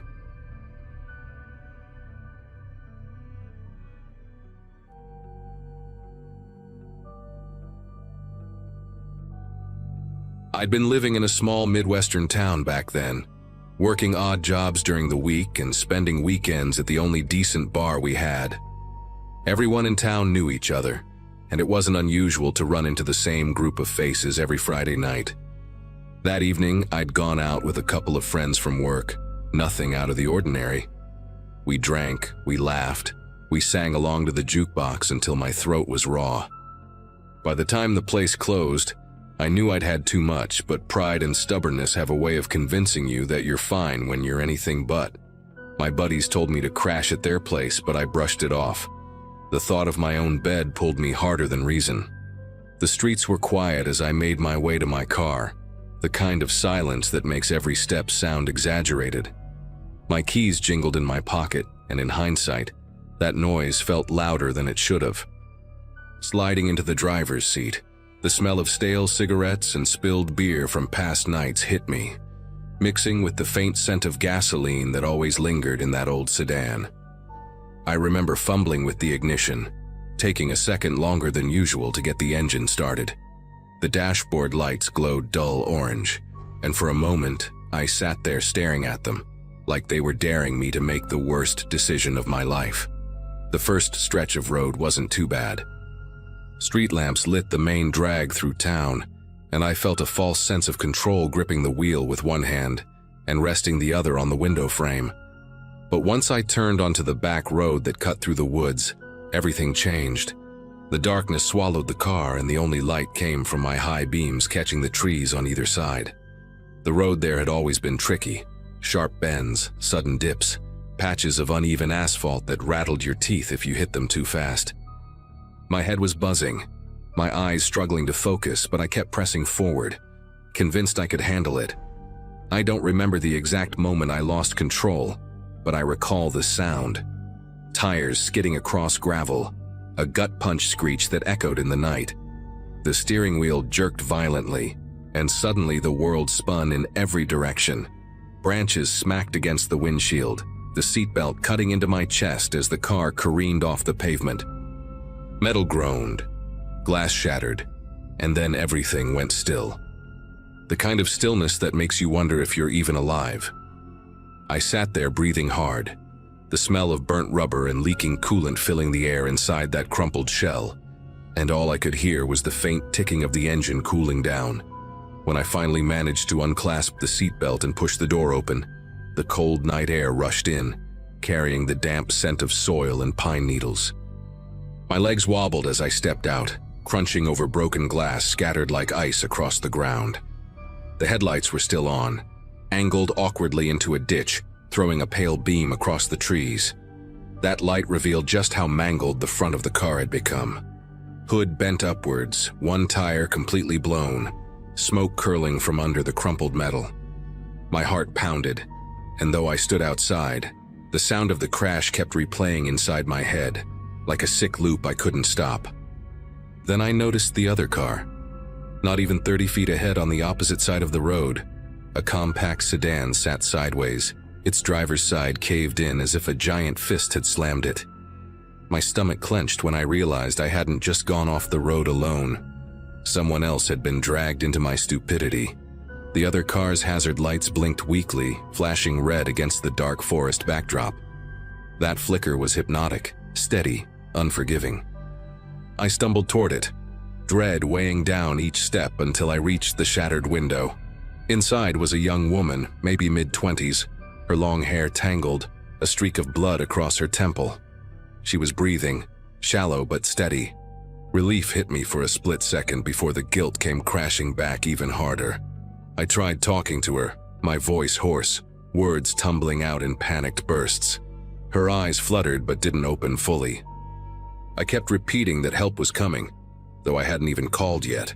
My hands were useless, trembling as I fumbled for my phone.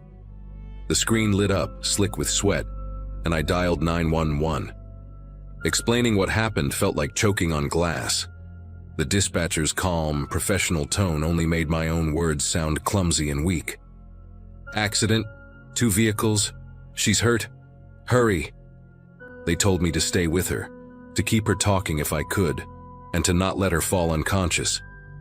I crouched by the window, trying to steady my breathing, trying to be the anchor she needed when all I felt like was a wreck myself.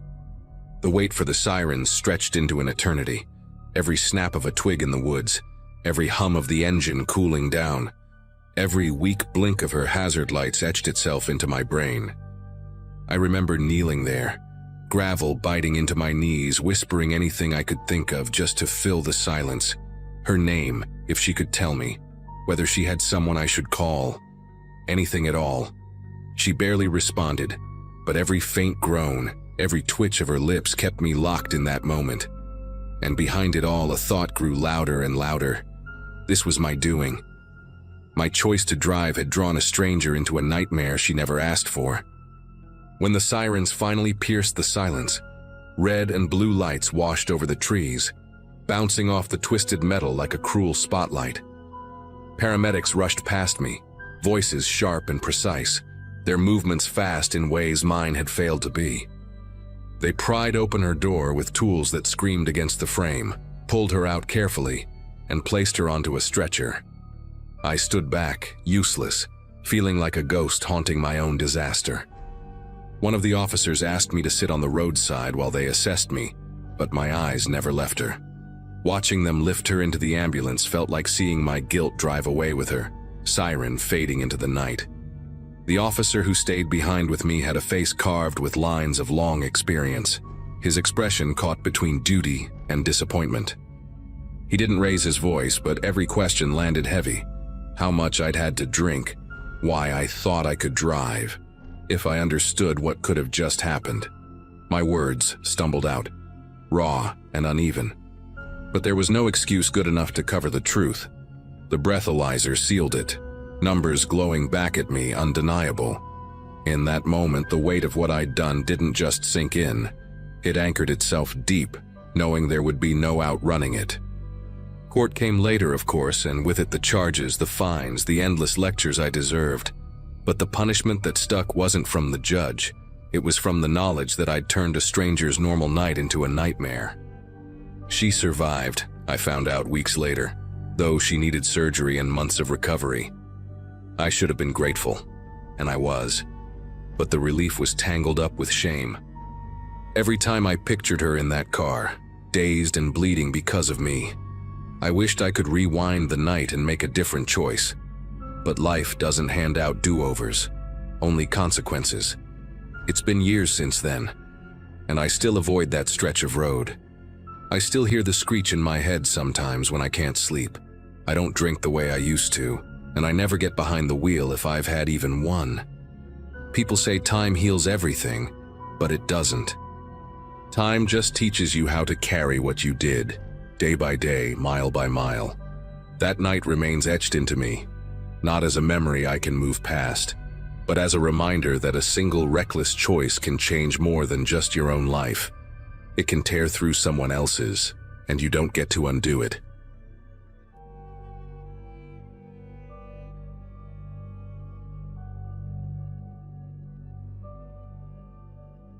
I remember that night vividly because it started out so ordinary. College life had been wearing me down with classes and assignments, so when a girl from my dorm invited me to a house party, I said yes without thinking twice.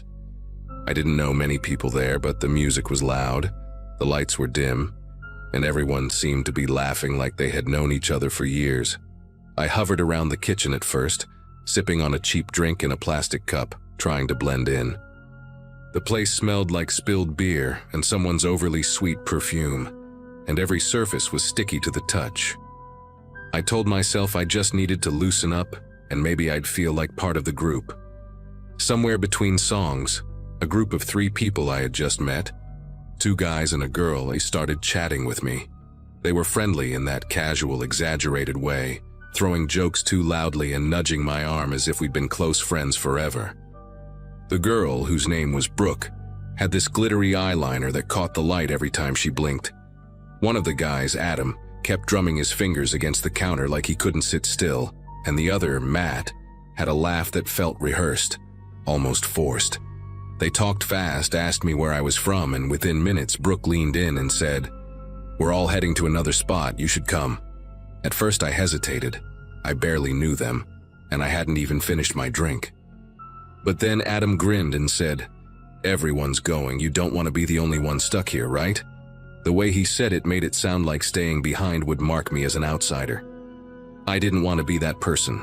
I told myself it was harmless, just another stop, another hangout. Brooke looped her arm through mine, her bracelets clinking together, and before I knew it, I was following them out the door. The cool night air hit me, and for a second it felt like a relief compared to the suffocating heat inside. Their car was parked a block away, a beat-up dark sedan with a dent on the passenger side and one of those pine tree air fresheners dangling from the mirror. Adam slid behind the wheel, Brooke hopped in the back with me, and Matt claimed the passenger seat. The doors shut with a heavy thud, and when Adam hit the lock button, the sound was sharp, final. At first we were laughing, joking about the music still echoing from the house, but within minutes the energy shifted. The laughter faded, replaced by an odd silence, and the streets outside grew darker as we drove farther from campus. I remember pressing my hand against the worn seat fabric, trying to convince myself that I hadn't just made a huge mistake. The first thing that unsettled me was the direction Adam chose. Instead of heading toward the bars or other student housing, he turned down a long stretch of road, lined with closed shops and flickering streetlights.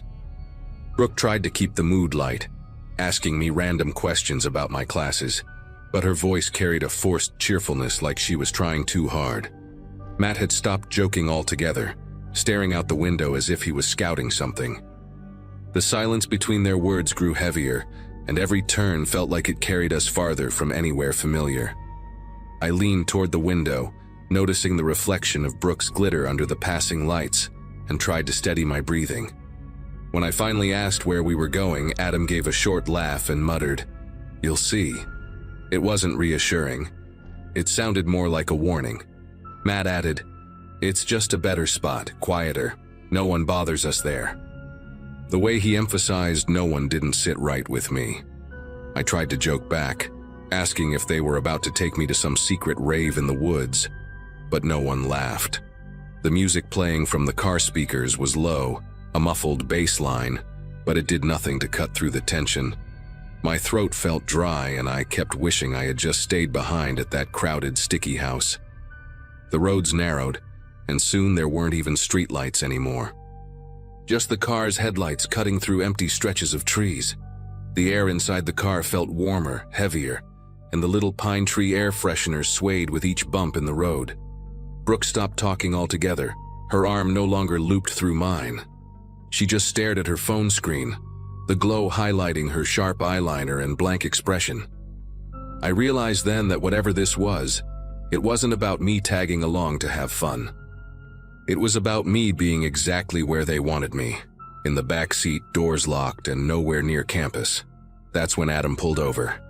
The tires crunched against gravel, and the car came to a stop in what looked like an abandoned lot. A single lamppost flickered nearby, casting a weak cone of light over cracked pavement and weeds sprouting through the ground. The sound of the engine shutting off seemed louder than it should have been, echoing in the still night. My chest tightened as Matt turned around in his seat, finally giving me his full attention. He smiled, but it wasn't friendly.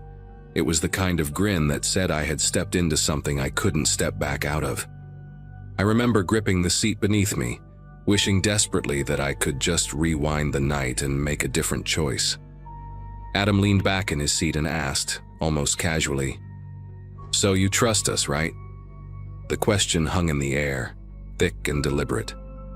I didn't answer right away. My heart was racing, and I could hear the faint hum of the lamppost above us, buzzing like it might burn out at any second.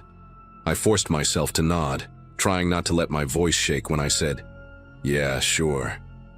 Matt chuckled, low and dry, and Brooke finally looked up from her phone.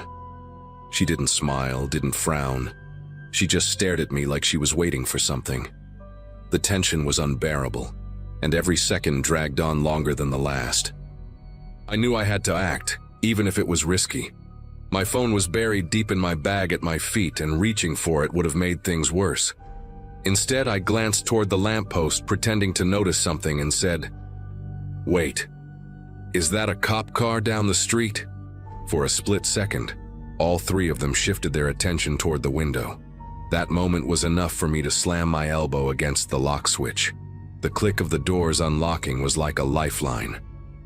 I shoved the door open and bolted out into the night, my shoes scraping against the gravel. The lot opened up to a main road just a few hundred feet away. I sprinted, lungs burning, until headlights from an actual car appeared in the distance. Desperation kicked in, and I waved both arms, stepping dangerously close to the edge of the road. The car slowed, a middle-aged man rolled down his window, and I blurted out something about being in danger and needing help. He told me to get in, and I didn't hesitate. When I looked back, Adam's car was still parked under the weak glow of the lamppost, the three of them watching from inside, silhouettes framed by the windshield. None of them made a move to follow. The man drove me straight back toward campus, and I didn't even try to explain everything. I just thanked him over and over. By the time I got back to my dorm, my knees were weak, and I could barely hold my key steady enough to open the door. I never saw Brooke, Adam, or Matt again, and no one at the party seemed to know them. To this day, I can't shake the thought that if I hadn't trusted my gut in that split second, I might not be here to write this. It was the last time I ever left a party with strangers. Sometimes fitting in just isn't worth surviving by chance.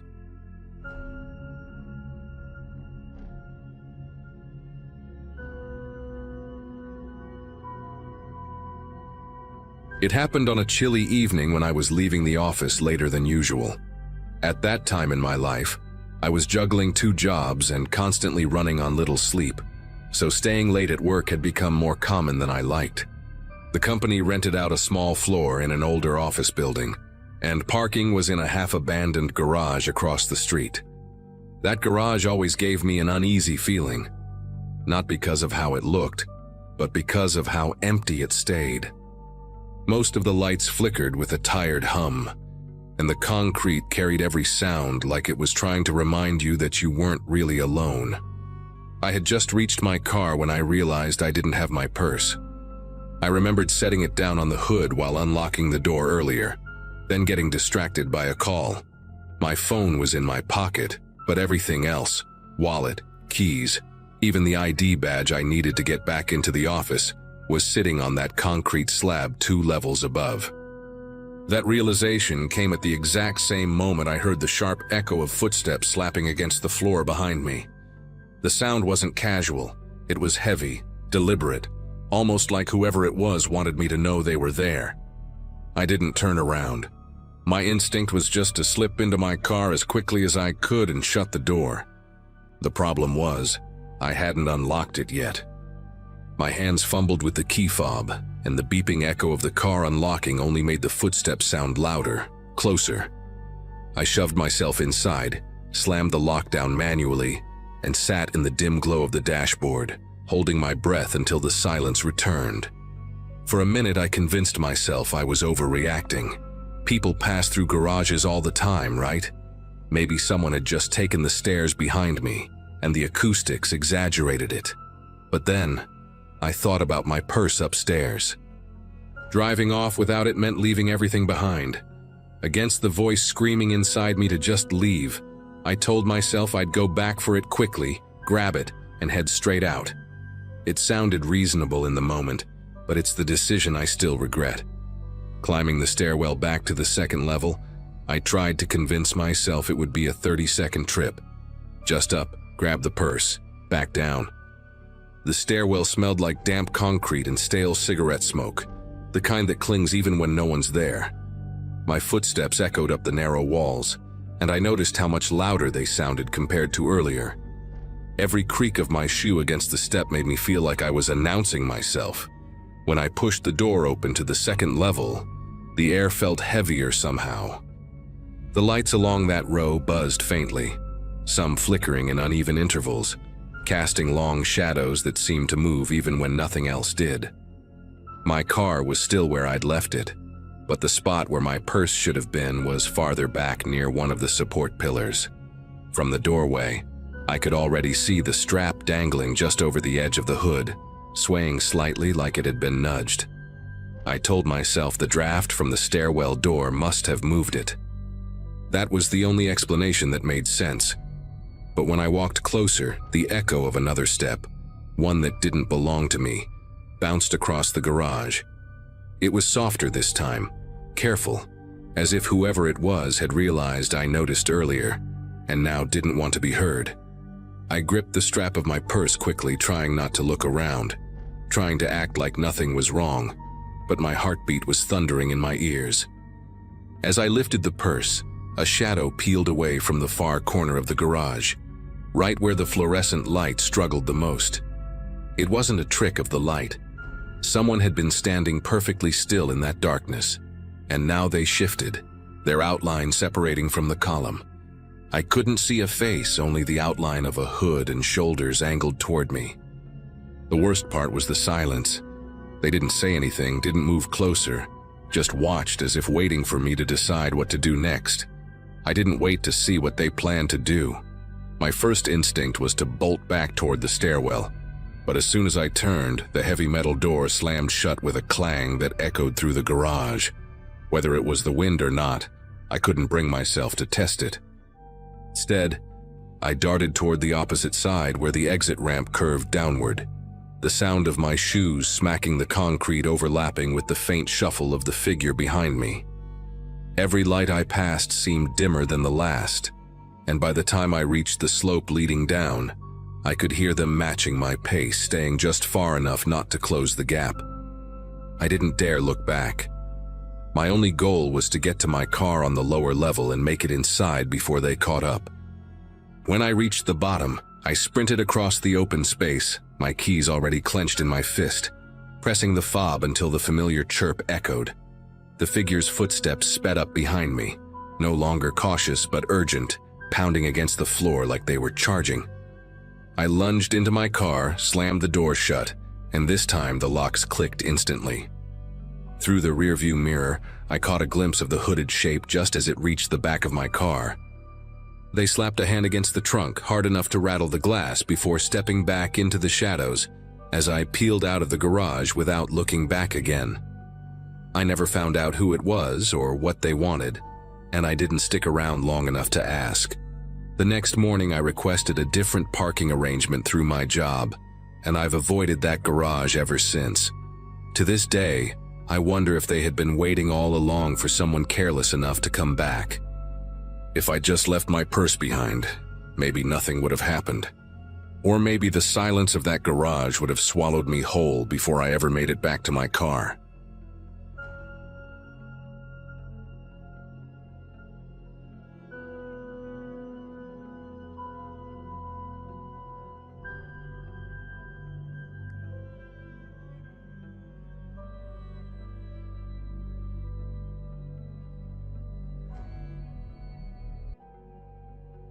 Hello everyone.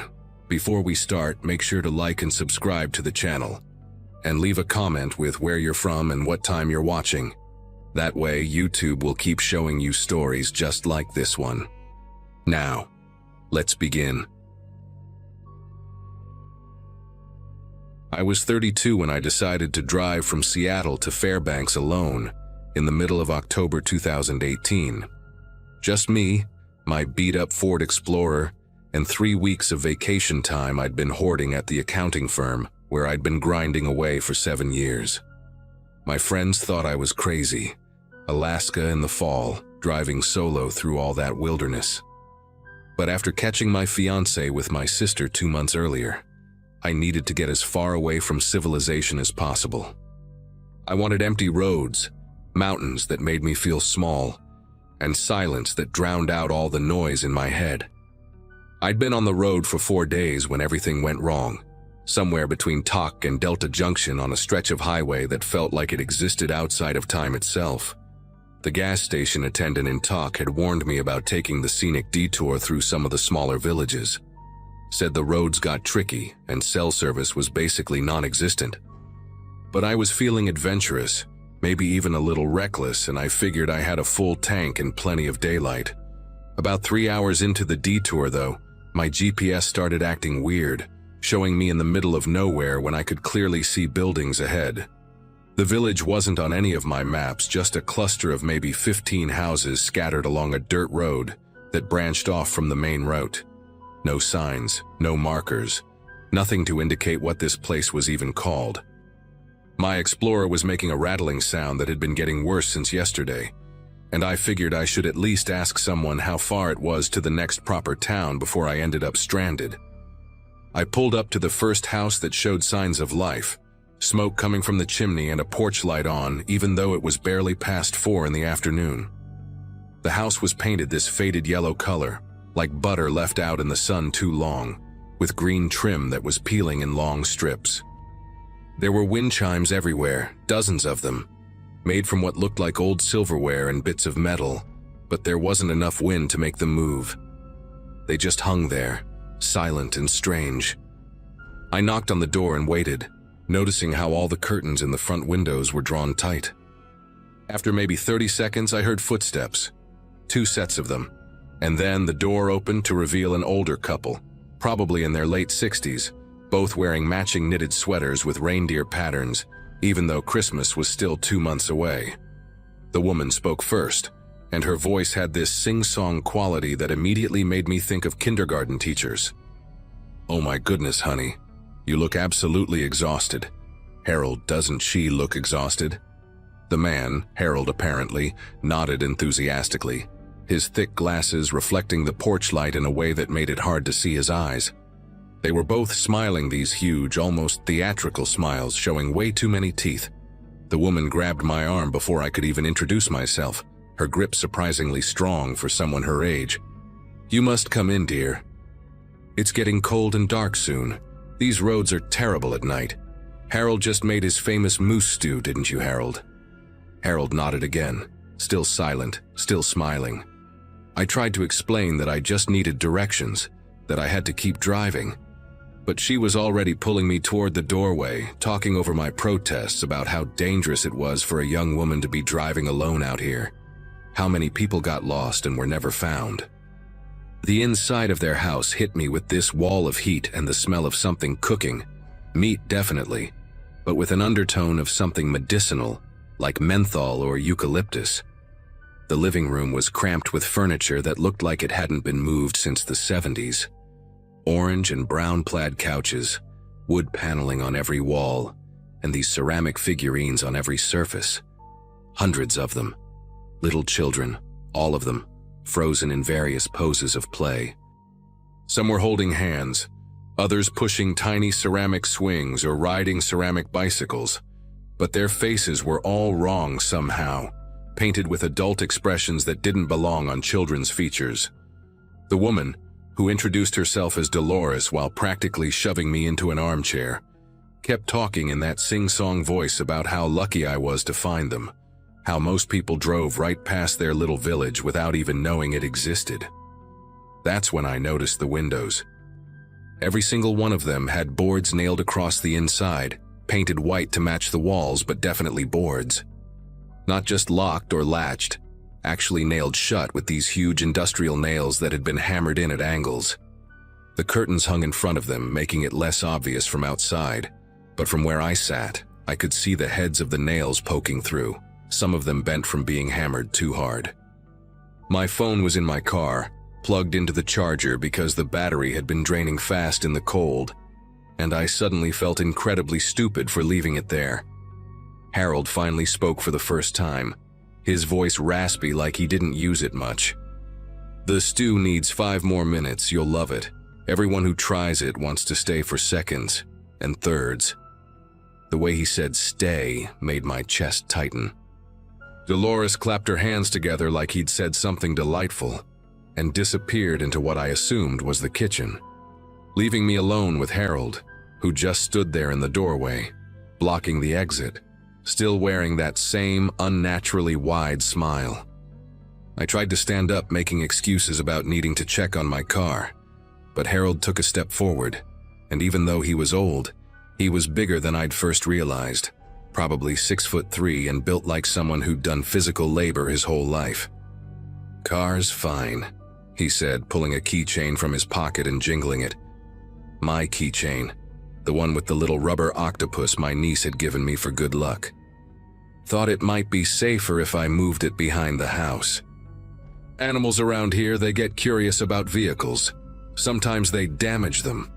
My mouth went completely dry. I hadn't heard him go outside, hadn't heard my car start. The armchair I was sitting in faced away from the front door. But even so, how had he gotten my keys? I always locked my car, it was automatic for me, muscle memory from living in Seattle. He must have seen my confusion because his smile got even wider, impossible as that seemed. "You left it running, dear. Very dangerous. Carbon monoxide and all that. I knew for a fact I hadn't left it running. I never did that, not even for quick stops." But before I could say anything, Dolores came back carrying a tray with 3 bowls of what I assumed was the moose stew. It looked wrong. The meat was gray and stringy, floating in a broth that was too thick, almost gelatinous. She set it down on the coffee table in front of me, and the smell up close was overwhelming. That medicinal scent so strong it made my eyes water. "Eat up, honey. You need your strength. It's my mother's recipe, passed down for generations. Everyone who's ever eaten it says it's unforgettable." She sat down on the couch across from me, Harold settling beside her, and they both picked up their bowls and started eating with these tiny, deliberate spoonfuls, never breaking eye contact with me. Their synchronization was unnatural. They lifted their spoons at the exact same time, chewed the exact same number of times, swallowed in unison. I picked up my spoon just to avoid making them angry. but I couldn't bring myself to actually eat anything. The consistency of the stew made my stomach turn, and underneath the overwhelming menthol smell was something else. Something that reminded me of the veterinary clinic where I'd taken my cat before she died. "I really should get going," I said, setting down the spoon. "My family is expecting me in Fairbanks tonight. They'll call the police if I don't show up." It was a lie. Nobody was expecting me anywhere, but I hoped it might make them reconsider whatever they were planning. Dolores made this clicking sound with her tongue, shaking her head like I'd said something silly. "Oh, honey, there's no cell service for miles and miles. And the police? The nearest station is in Delta Junction, 3 hours away on a good day. Besides," she leaned forward and I could see that her teeth were stained dark brown, almost black at the gums. "The weather's about to turn. Harold checked the radio. Big storm coming in. You wouldn't make it a mile in that little car of yours." There was no radio in the living room that I could see, and the air outside had been perfectly still when I'd arrived. Harold stood up suddenly, his empty bowl clattering on the coffee table, and walked over to a door I hadn't noticed before, painted the same color as the wood paneling. He pulled out a ring of keys that looked ancient, some of them rusty, and started unlocking what sounded like multiple deadbolts. "Let me show you your room," he said, and my whole body went rigid. Your room. Not the guest room, not a room. Your room. Like they'd been expecting me specifically. "I'm not staying," I said, standing up so fast that some of the stew sloshed out of the bowl. "I need my keys. Right now." Harold and Dolores exchanged this look, and for just a second, their smiles dropped completely. Their faces went blank, expressionless in a way that made them look like completely different people. Then, just as quickly, the smiles snapped back into place. "Of course, dear," Dolores said, standing up and smoothing down her reindeer sweater. "But first, you should use the bathroom. It's a long drive, and like I said, the weather's turning. Harold, show her to the bathroom while I get her keys ready." Harold gestured to the door he'd just unlocked, and through it I could see a narrow hallway with no windows, no other doors except one at the very end. The hallway was lit by a single bare bulb that flickered every few seconds, and the walls were covered in what looked like scratch marks, dozens of them, at about shoulder height. I knew if I went down that hallway, I probably wouldn't come back out. Every instinct in my body was screaming at me to run. But Harold was standing between me and the front door, and Dolores had positioned herself near the kitchen, blocking the only other exit I could see. "Actually," I said, trying to keep my voice steady, "I think I'll just hold it." That's when I remembered something. My pepper spray. It was in my jacket pocket, the little pink canister my mother had insisted I take on this trip. My jacket was still on. They hadn't asked me to take it off. I slipped my hand into my pocket, wrapping my fingers around it. Dolores took a step toward me, her smile stretching even wider, and that's when I saw something that made bile rise in my throat. She was wearing a necklace I hadn't noticed before, tucked under her sweater collar. It was a driver's license on a chain, a woman's license. The photo was too small to make out clearly, but I could see the birth date, 1988, someone my age. "Come now," she said, reaching for my arm again. "Don't be difficult. We've prepared everything so nicely for you." I pulled out the pepper spray and emptied the entire canister directly into Harold's face. He made this horrible gasping sound and stumbled backward, clawing at his eyes, and I shoved past him toward the front door. Dolores shrieked, not a normal scream, but something high-pitched and furious that barely sounded human. The door was locked with a deadbolt that needed a key from the inside, and for a terrifying second, I thought I was trapped. But then I remembered the ceramic figurines. I grabbed the heaviest one I could find, a grotesque child riding a tricycle, and smashed it through the front window. The glass shattered outward, and I could hear Dolores behind me yelling for Harold to stop me. I didn't look back. I dove through the window, feeling glass tear through my jeans, cutting my legs, but I didn't care. I hit the ground hard and ran toward where Harold said he'd moved my car. It was behind the house like he'd said, but the keys were still in the ignition. He must have been planning to move it somewhere else later. I jumped in, started it up, and floored it in reverse, not caring that I scraped the entire side against their fence. In my rearview mirror, I could see them both standing in the broken window, not chasing, just watching. They weren't smiling anymore. I drove for 2 hours straight, my legs bleeding through my jeans, until I reached Delta Junction and went straight to the police station. The officers took my statement, took photos of my injuries, and sent a unit out to check on the village. They came back saying they couldn't find it. No yellow house with green trim, no elderly couple, nothing matching my description. The road I described simply led to an abandoned mining settlement that had been empty since the 1960s. They suggested I might have been confused, maybe dehydrated or suffering from exhaustion.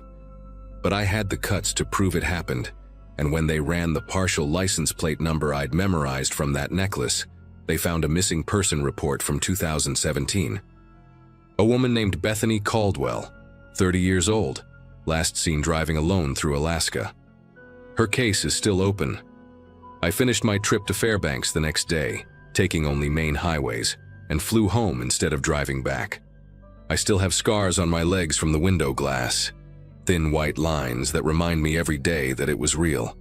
Sometimes I search online for reports of other missing travelers in Alaska, and there are more than you'd think. I wonder how many of them stopped at that village that doesn't exist, met that couple with their too wide smiles and their boarded-up windows. I wonder if they're still waiting there for the next lost driver to ask for directions.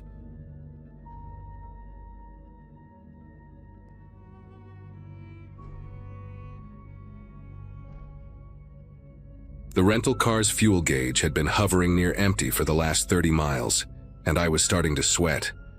It was late February, and I was driving through one of those stretches of highway in rural Montana where you could go hours without seeing another soul. I'd been on the road since noon, heading to Billings for a job interview that could finally get me out of the dead-end warehouse gig I'd been stuck in for 2 years. The GPS kept saying the nearest gas station was just ahead, but all I could see were endless pine trees and that narrow strip of asphalt cutting through the darkness. When the faded Shell sign finally appeared through the windshield, barely lit by one flickering bulb, I actually let out a sigh of relief. The place looked like it hadn't been renovated since the 70s, just 2 ancient pumps and a small building with wood paneling that was peeling off in strips. I pulled up to the pump closest to the building and killed the engine. The silence hit me immediately. No traffic sounds, no wind, just that electric hum from the dying sign above. Through the grimy window of the station, I could see warm yellow light and what looked like an old guy behind the counter, reading something. I grabbed my wallet, stepped out into the cold air and tried to get the pump working. The screen was completely dead, and none of the buttons responded when I pressed them. I tried lifting the nozzle, hoping maybe it was one of those old ones where you pay inside first, but nothing happened. After a few more futile attempts, I walked toward the door, my footsteps unnaturally loud on the cracked concrete. The door chime made this weird, warped sound when I pushed inside, like the mechanism was broken. The attendant looked up from his newspaper, a heavy-set guy, probably in his 60s, wearing a faded blue uniform with a name tag I couldn't quite read from where I stood. His face had this waxy quality under the fluorescent lights, and when he smiled, only one corner of his mouth moved up.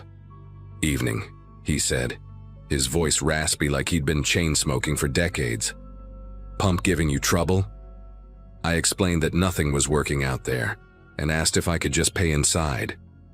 He stood up slowly, joints popping audibly, and shook his head.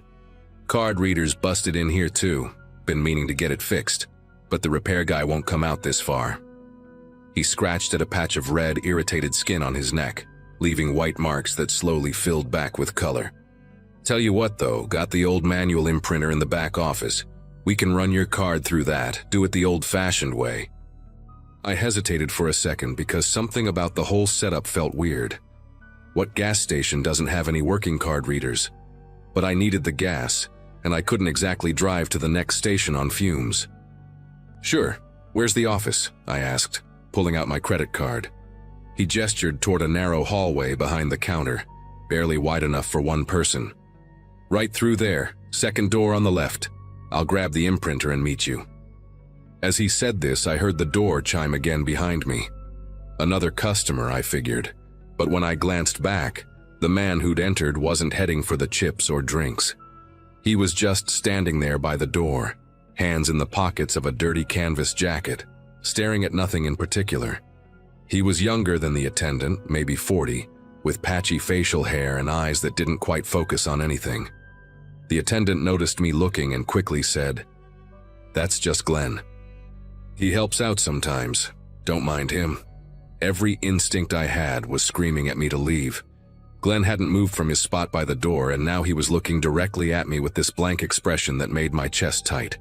The attendant had already started walking toward the hallway, keys jangling from his belt, and he turned back when he realized I wasn't following.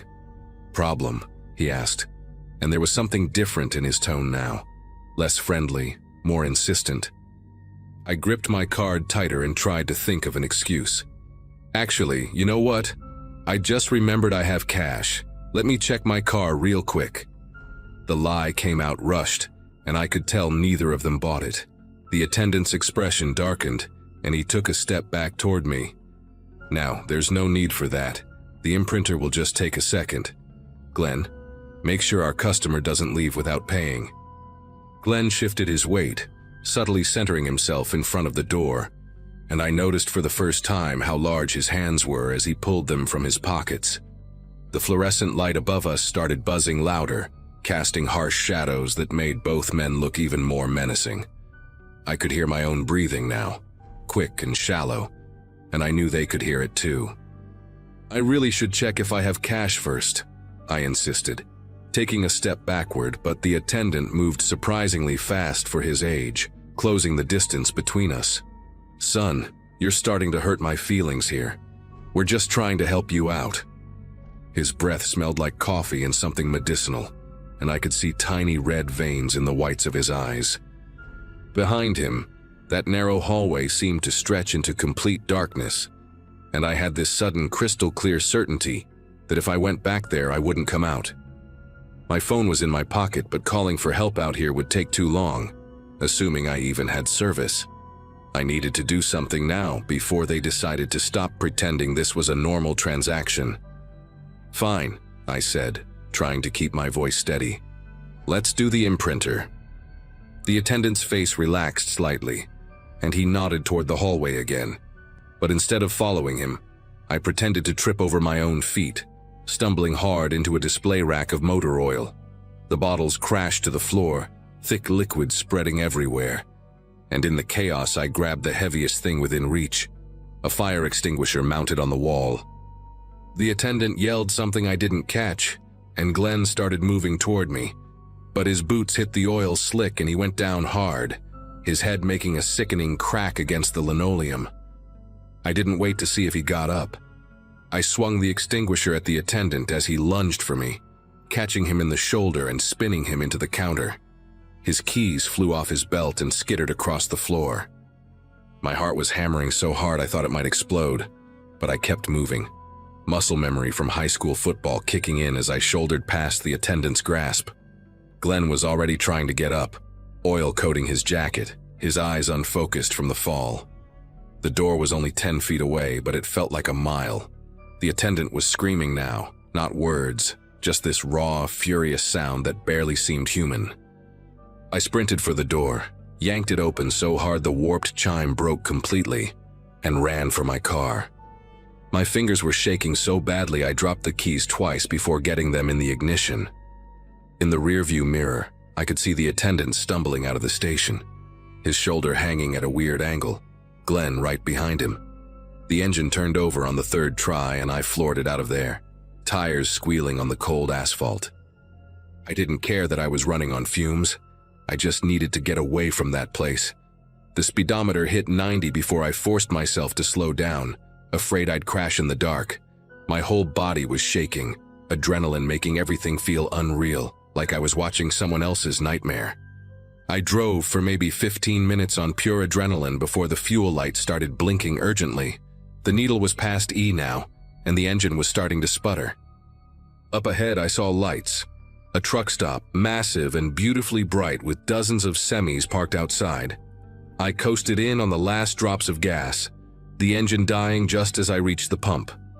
This time, everything worked perfectly. Credit card reader, receipt printer, everything normal and mundane and wonderful. Inside, the place was busy with truckers grabbing coffee and snacks, and I've never been so happy to see crowds of people. I found a corner booth and called 911, my voice still shaky as I tried to explain what had happened. The dispatcher took my information and said they'd send someone to check it out, but something in her tone made me wonder if she believed me. I bought a large coffee with trembling hands and sat there for 2 hours, afraid to get back on the road, watching every person who walked in. The next morning, after sleeping in my car at the truck stop, I searched online for news about the gas station. What I found made my skin prickle all over again. There had been 3 missing person reports in that area over the past 2 years, all travelers, all last seen heading through that stretch of highway. One woman's car had been found abandoned about 10 miles from where I'd stopped, completely out of gas. But here's the thing that really messed with me. When the police went to investigate based on my report, they found the station closed and boarded up. The owner, they said, had died 5 years ago, and the place had been shut down ever since. They thought maybe squatters were using it, setting up fake businesses to rob travelers, but they found no evidence of recent activity, no fresh oil spills, no signs of struggle, nothing. Even the old Shell sign was completely dark and covered in rust, like it hadn't worked in years. The cops theorized that criminals were probably monitoring the highway, waiting for vulnerable targets running low on fuel, then lighting up the station just enough to lure people in. They found evidence of a generator hidden in the woods behind the building and fresh tire tracks from at least 2 different vehicles. What they couldn't explain was how I'd managed to escape when others hadn't, or where the men had gone so quickly after I'd fled. The detective I spoke with, a woman named Brennan, told me I was lucky. Most people who stop at fake setups like that don't get the chance to tell their story. She said Glenn and the older man were probably part of a larger operation. Maybe trafficking, maybe organ harvesting, maybe just robbery gone wrong too many times. They never found them, though they did discover makeshift living quarters in the basement of the station. Sleeping bags, food wrappers, empty prescription bottles, and disturbingly, several different sets of car keys and multiple driver's licenses, all from different states, all from people reported missing. I never made it to that job interview in Billings. Called them from the truck stop and said I'd had a family emergency, which felt true enough. These days, I work locally and avoid road trips altogether. When I absolutely have to drive somewhere far, I fill up the tank obsessively, never letting it drop below half.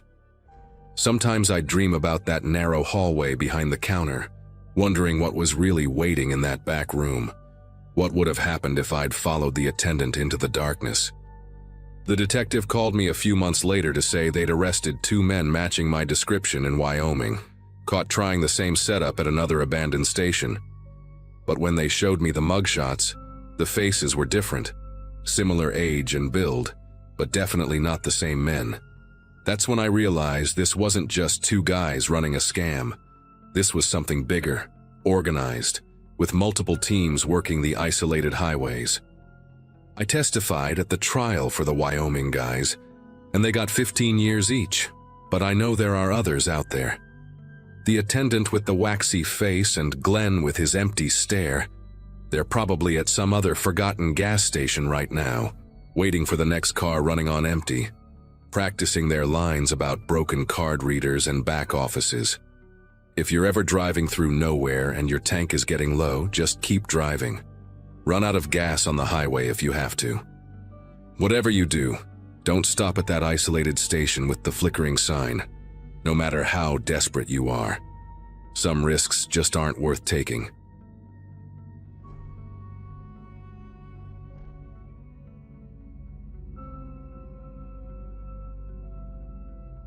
Last winter, I was drowning in credit card debt and needed to cut expenses fast. When I found a rental listing for a cabin 40 miles outside Anchorage for just $400 a month, I jumped on it without thinking twice. The landlord, Mr. Garrison, warned me it was isolated. No neighbors for miles, rough dirt road, generator power only. But that's exactly what I needed. A place to disappear for a few months, work my remote job, and save every penny I could. I packed my Subaru with everything essential: laptop, winter clothes, canned goods, and drove out there on a Tuesday afternoon in early December, following his hand-drawn map because GPS stopped working 20 miles before the turnoff. The cabin was smaller than it looked in photos, just one room with a kitchenette and a tiny bathroom addition. But it had a wood stove and thick walls that kept the cold out better than my apartment in the city ever did. That first week I settled into a routine quickly. Coffee at sunrise, 8 hours of data entry on my laptop, instant ramen or canned soup for dinner, then reading by lantern light until I fell asleep. The silence was incredible, almost oppressive at first. Just the wind through the pines and occasional crack of ice breaking somewhere in the darkness. By day 4, I'd stopped jumping at every little sound. By day 7, I was actually sleeping through the night, something I hadn't done in years. The isolation felt like medicine, like I was finally healing from all the noise and stress of regular life. Then things started disappearing. Just small stuff at first. I thought I was being forgetful, stressed from work deadlines. A can of beef stew I'd sworn I'd put in the cupboard, gone. My backup flashlight that I kept by the door, nowhere to be found.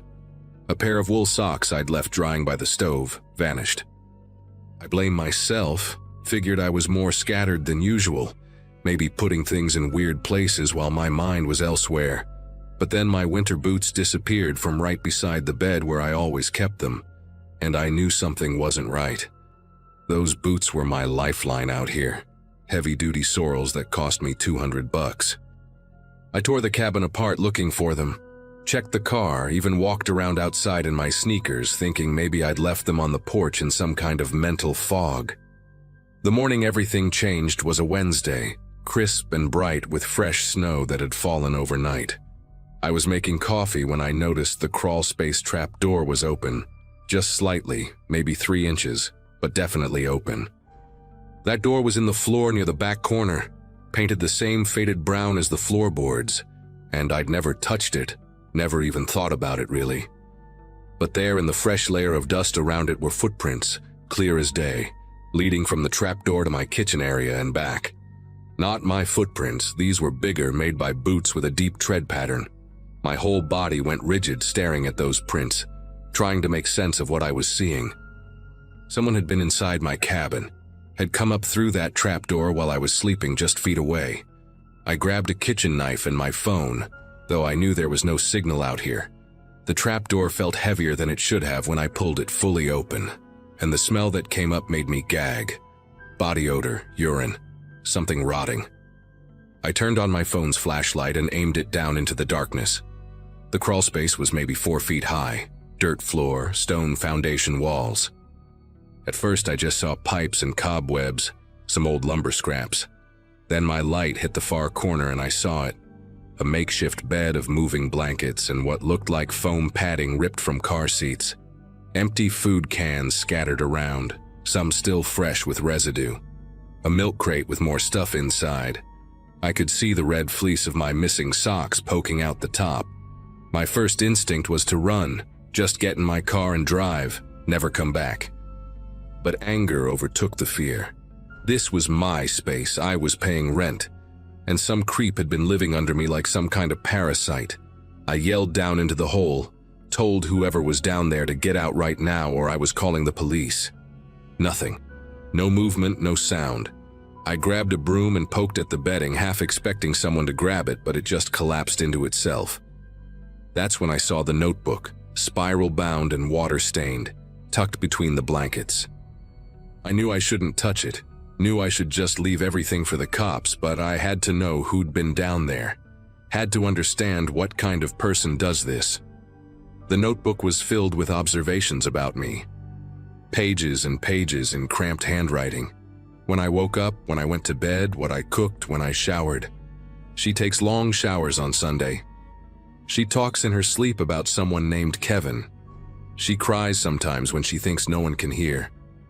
This person had been watching me, studying me, for who knows how long. Some entries had sketches too, the back of my head while I worked at my laptop, my silhouette against the window. One page just had a list of my belongings with check marks next to items, the stolen things. But what made my knees buckle was an entry from 3 days ago. She's prettier up close. Stood by her bed for 20 minutes last night. She never woke up. I scrambled up the ladder out of that crawl space so fast I scraped my palms bloody. Called Mr. Garrison from my car with the doors locked, driving toward town to get signal. He acted shocked, said he'd call the sheriff right away, that nothing like this had ever happened before. But something in his voice sounded rehearsed, like he was reading from a script. While I waited at a diner in town for the sheriff, I searched online for anything about the cabin, previous renters, any incidents. Found a forum post from 2017, a woman describing the exact same thing, same cabin, same crawl space situation. Another from 2015, a college student who'd rented it for a semester. Mr. Garrison had told them all the same thing, acted just as surprised. The sheriff, when he finally showed up 2 hours later, just shrugged and said squatters were common in remote rentals, that I should have checked the crawl space when I moved in. They went back to the cabin with me that afternoon, 2 deputies who looked bored before we even got there. The crawl space was empty, completely cleaned out, no bedding, no cans, no notebook, nothing. Even the smell was gone, just cold earth and old wood.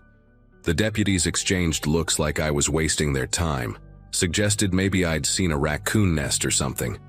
I showed them the photos I'd taken on my phone, but they were blurry, could have been anything in that dark space. One deputy did note the footprints, took a half-hearted picture, said they'd file a report.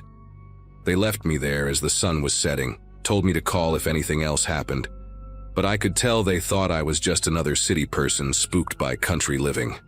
I couldn't stay there another night, not after reading that notebook, not after knowing someone had stood over my bed.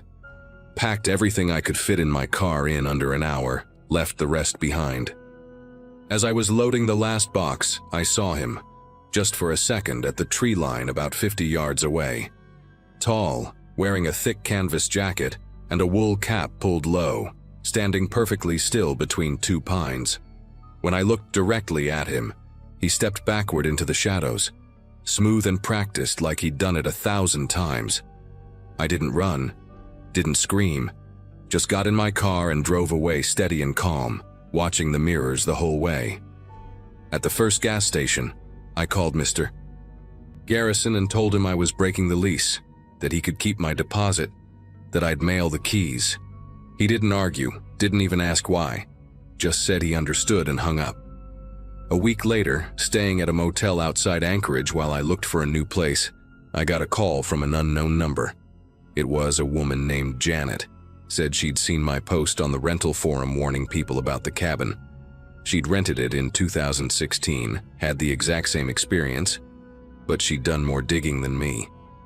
The person in the crawl space wasn't some random squatter. It was Mr. Garrison's brother, Eugene.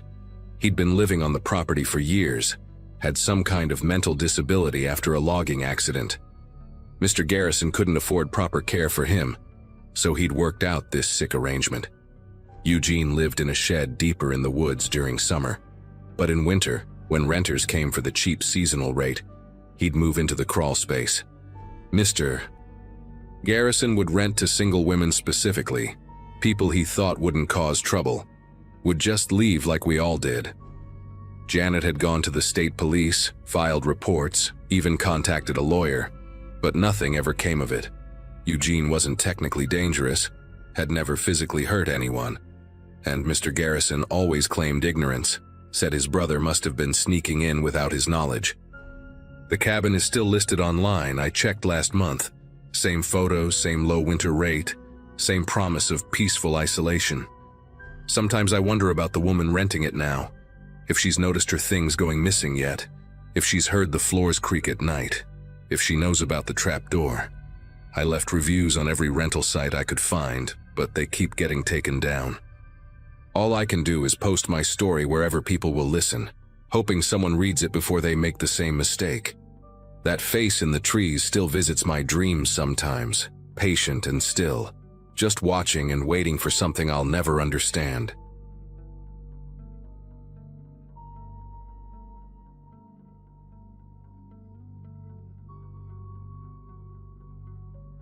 I spent 8 years working the oil fields up in Alaska, and most folks don't realize how isolated those roads can get between the North Slope and Anchorage. It was early March 2015, and I was heading home after a 3-week rotation at Prudhoe Bay, driving my company-issued Ford F-350 through one of those stretches where you might not see another vehicle for hours. The temperature gauge on my dashboard read -22, and the heater was cranked so high that the windows kept fogging up despite the defroster running full blast. I remember I had just passed the last service station about 40 miles back, thinking about the leftover pizza waiting in my freezer at home, and how good it would feel to sleep in my own bed again. The radio had lost signal maybe an hour earlier, so it was just me, the hum of the engine, and that endless white landscape stretching out on both sides of the Dalton Highway. Around 4 in the afternoon, with the sun already getting low on the horizon and painting everything this weird orange-gray color, I spotted a dark blue sedan pulled off on the shoulder about a quarter mile ahead. The hazard lights were blinking in that steady rhythm that always makes you slow down and take notice, especially out there where breaking down could mean freezing to death if nobody stops to help. As I got closer, I could see it was a newer model Toyota Camry, which struck me as odd because most people who drive that route regularly know better than to take a sedan through those conditions. The car was sitting at an angle, like maybe they'd slid off the road and couldn't get traction to pull back onto the pavement. Through my windshield, I could make out someone in the driver's seat, and they appeared to be waving their arm out the window.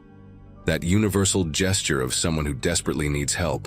Now, after 8 years of driving these roads, you develop a kind of code about stopping to help people. You always do it, because next time it could be you out there with a dead battery or a blown tire, slowly turning into a human popsicle while you wait for someone with a conscience to show up. But you also learn to be smart about it. You keep your engine running, you park at an angle that gives you an escape route, and you size up the situation before you fully commit. I eased off the gas and started pulling over about 50 feet behind the Camry, leaving plenty of room to maneuver if I needed to. My headlights lit up the back of their car, and I noticed the license plate was caked with so much ice and road grime that I couldn't read it, though I could tell it wasn't an Alaska plate by the color scheme. Something in my gut tightened a little at that, but I pushed it aside. Lots of people drive up from the lower 48 for work. I grabbed my heavy work gloves from the center console and was just reaching for the door handle when I caught movement in my side mirror. A white Chevy Silverado was coming up behind me, moving slower than normal traffic would, maybe doing 35 in a 65 zone. The weird thing was, I hadn't seen any headlights behind me for the last hour, and this truck seemed to appear out of nowhere. It pulled up close behind me, way closer than anyone would normally park in a roadside assistance situation, maybe 10 feet from my bumper. The driver kept the engine running but turned off the headlights, leaving just the parking lights on, which made the whole truck look like some kind of ghost ship in my mirrors. I sat there for a second, hand still on the door handle, trying to process why this felt wrong.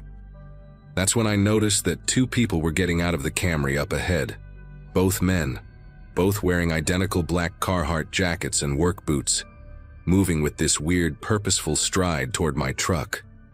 The way they walked wasn't right. Nobody who just broke down in -20 weather moves that smoothly, that coordinated. They weren't hunched against the cold or hurrying to explain their situation like stranded motorists always do. The one from the driver's side was tall, maybe 6'3", with a thick brown beard that covered most of his face and these narrow eyes that stayed locked on my truck as he approached. The passenger was shorter but built like a brick wall, shoulders so wide he had to turn sideways to get out of the Camry, and he had this habit of rolling his neck every few steps like he was loosening up for something. They split up as they walked, the tall one heading toward my driver's side while the shorter one angled toward the passenger side. And that's when every alarm bell in my head started screaming. I glanced in my rear view and saw the driver of the Silverado getting out too. A younger guy wearing a baseball cap pulled low and the same type of black Carhartt jacket. He wasn't rushing either, just walking up along the driver's side of my truck with his hands in his pockets. My brain went into this weird hyper-aware state where time seemed to slow down, and I started cataloging everything around me. The tall, bearded guy was about 15 feet from my door now, and I could see he was wearing latex gloves under his work gloves, just a flash of blue at his wrists. The stocky one on the passenger side had something in his right hand, held low against his leg where he probably thought I couldn't see it, maybe a crowbar or a pipe. The guy from the Silverado had positioned himself at my blind spot, where I'd have to turn completely around to see him properly. None of them were saying anything. No, "Hey buddy, thanks for stopping," or "Can you help us out?" Just this steady, silent approach. My grandfather used to tell me that when you're hunting, the moment before you spring the trap is when everything goes quiet. And that's exactly what this felt like. I made a decision in about half a second. I slammed the truck into drive and floored it, shooting forward so fast that my tires spun on the ice for a moment before catching. The tall, bearded guy lunged for my door handle just as I pulled away, and I heard his fist slam against the side of my truck bed with this metallic boom that echoed in the cold air. In my mirrors, I could see all three of them running back to their vehicles, not panicked but quick and efficient, like they'd practiced this before and had a plan B ready to go. I kept the accelerator pushed down, doing about 70 on a road where 50 would be pushing it in these conditions, my truck fishtailing slightly every time I hit a patch of black ice. The Camry's engine roared to life behind me, so much for being broken down, and those hazard lights switched off immediately, replaced by high beams that lit up the inside of my cab like a spotlight. The Silverado was right behind them, and within 30 seconds both vehicles were gaining on me fast. My F-350 was built for hauling heavy loads, not for winning races, and on this icy road I couldn't risk going much faster without ending up in a ditch. They stayed on me for the next 12 miles, riding so close that I could see the tall guy's face in my mirror when the Camry would pull alongside trying to pass. He had the passenger window down despite the freezing temperature, and I saw him make a gesture at me to pull over, except his other hand was holding what looked like a black tactical baton, the expandable kind that security guards carry. Every time they tried to get alongside me, I'd drift into the center line to block them, and when they'd fall back, the Silverado would surge forward and try the same move on the other side. It was like some nightmare version of a NASCAR race, except the stakes were whatever these guys had planned for me if they got me stopped. I kept thinking about how perfectly they'd set it up. The broken-down car routine, the spot they'd chosen with no cell service and no traffic, the way they'd worked together without speaking. This wasn't their first time, and I definitely wasn't going to be their last if I could help it. Then I remembered something that might save me. There was a way station about 8 miles ahead that sometimes had state troopers hanging around, even when it was officially closed. It was my only shot at finding help before these guys either ran me off the road or waited for me to run out of gas. I reached over to my CB radio with one hand while trying to keep the truck steady with the other, switching to channel 19 and shouting out a mayday call to any truckers who might be in range. Static. Nothing but static and the sound of engines behind me getting closer. The Camry made another aggressive move, pulling up so close to my driver's side that I could have reached out and touched their mirror. The bearded guy was leaning out the window now, shouting something I couldn't hear over the wind. And that's when I saw the younger guy in the back seat pulling something from a bag. I didn't wait to see what it was. I yanked the wheel hard right and then back left, sending up a cloud of snow and gravel that sprayed across their windshield. The way station appeared through the dim twilight like a beacon, its overhead light still on, even though the scales were clearly closed. I didn't care if it was empty. There were cameras there, bright lights, and maybe someone would see what was happening on the surveillance footage, even if they couldn't help me right now. I took the exit ramp doing 50, my truck sliding sideways for a terrifying moment before the tires grabbed asphalt again. Behind me, the Camry tried to follow but took the turn too fast, spinning out and ending up backwards in the snowbank beside the ramp. The Silverado managed better, staying right on my tail as I skidded to a stop in front of the weigh station building. I leaned on my horn, holding it down in long, desperate blasts while flashing my high beams at the dark windows of the office. The Silverado had stopped about 30 feet away, engine running, and I could see the driver talking on a phone while staring straight at me. We sat there in this weird standoff for maybe 30 seconds before I heard the most beautiful sound in the world. Sirens in the distance getting louder. The driver of the Silverado must have heard them too, because he suddenly threw the truck in reverse, backed up fast, and peeled out of the weigh station, heading back toward the highway. Through my side mirror, I watched him stop briefly at the bottom of the ramp where the Camry was stuck, and two figures jumped out of the sedan and into the truck bed before it sped off northbound, the opposite direction from where we'd come. Within 2 minutes, a state trooper's Tahoe came screaming into the weigh station, lights blazing, followed closely by another unit. Practically fell out of my truck when the first officer approached, my legs shaking so bad from adrenaline that I had to lean against the door to stay upright. The trooper, a woman with sergeant stripes and eyes that had seen too much of this kind of thing, took one look at my face and immediately called for additional units to search for the vehicles I described. They never caught them. The troopers found the Camry abandoned about 20 miles north, wiped clean, and with stolen plates from a vehicle in Wasilla. The VIN had been scratched off, and the only thing left inside was a roll of duct tape and some zip ties under the passenger seat that made my stomach turn when the sergeant told me about it. Turns out, there had been 3 similar incidents in the past 2 months. Oil field workers driving alone getting ambushed on remote stretches of highway. 2 of them weren't as lucky as me. One guy got robbed of his truck and all his equipment, left on the roadside with a concussion, and another was found a week after he went missing.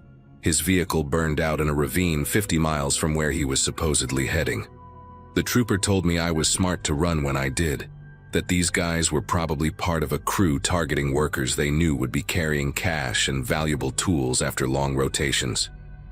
I spent 4 hours at the trooper station giving my statement, drinking terrible coffee, and trying to stop my hands from trembling every time I thought about what could have happened if I'd actually gotten out to help.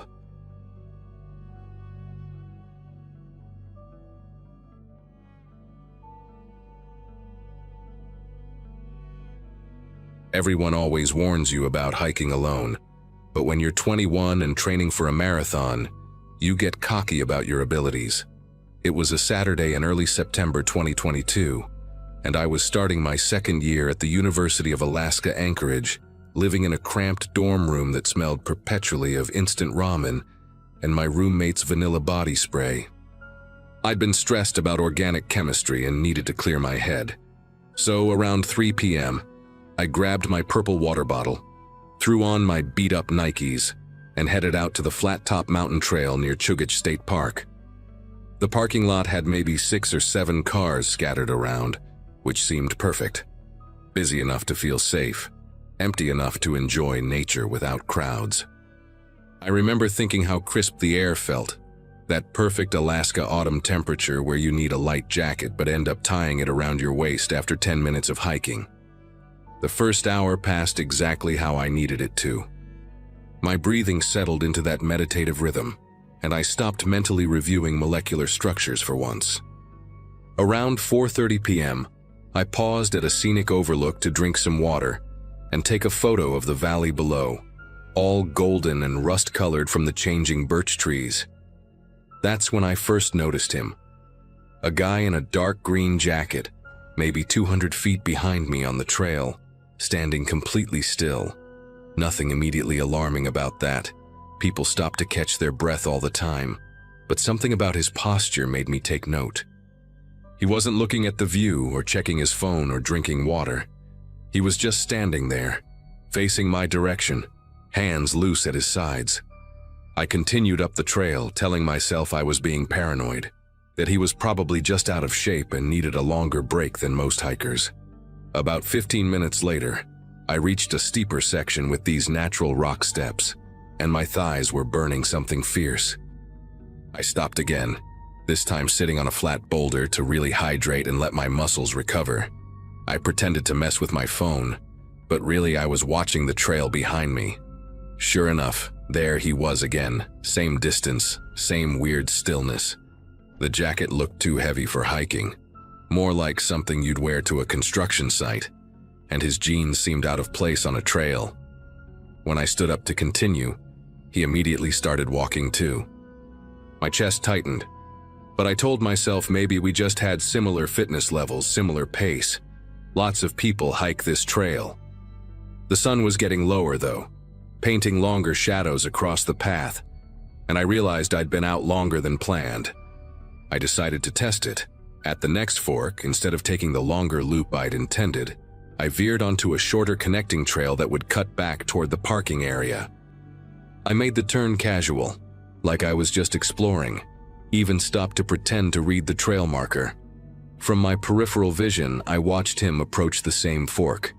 He didn't hesitate, didn't check the sign, just turned exactly where I had turned. That's when my body kicked into a different gear. Not quite panic, but that sharp alertness where every sound becomes amplified. The trail was narrower here, more enclosed by spruce trees that blocked out most of the dimming sunlight. I could hear his footsteps now, steady and deliberate on the gravelly path. Not rushing, but not falling behind either. Always maintaining that same unsettling distance. Like he'd calculated the exact space that would keep me aware of him without seeming obviously threatening. I picked up my pace without making it obvious, focusing on keeping my breathing controlled even though my heart was hammering against my ribs. The parking lot was maybe 20 minutes away if I maintained this speed. I pulled out my phone to check the time, 5:47 p.m., and noticed I had no signal. Of course, the trees were thicker here, and Chugach is notorious for dead zones. I thought about recording a video just in case, but my battery was at 12%. I'd been stupid, hadn't charged it before leaving campus. Behind me, his footsteps matched my increased pace perfectly. Not jogging, just longer strides that ate up the ground between us whenever I tried to create more distance.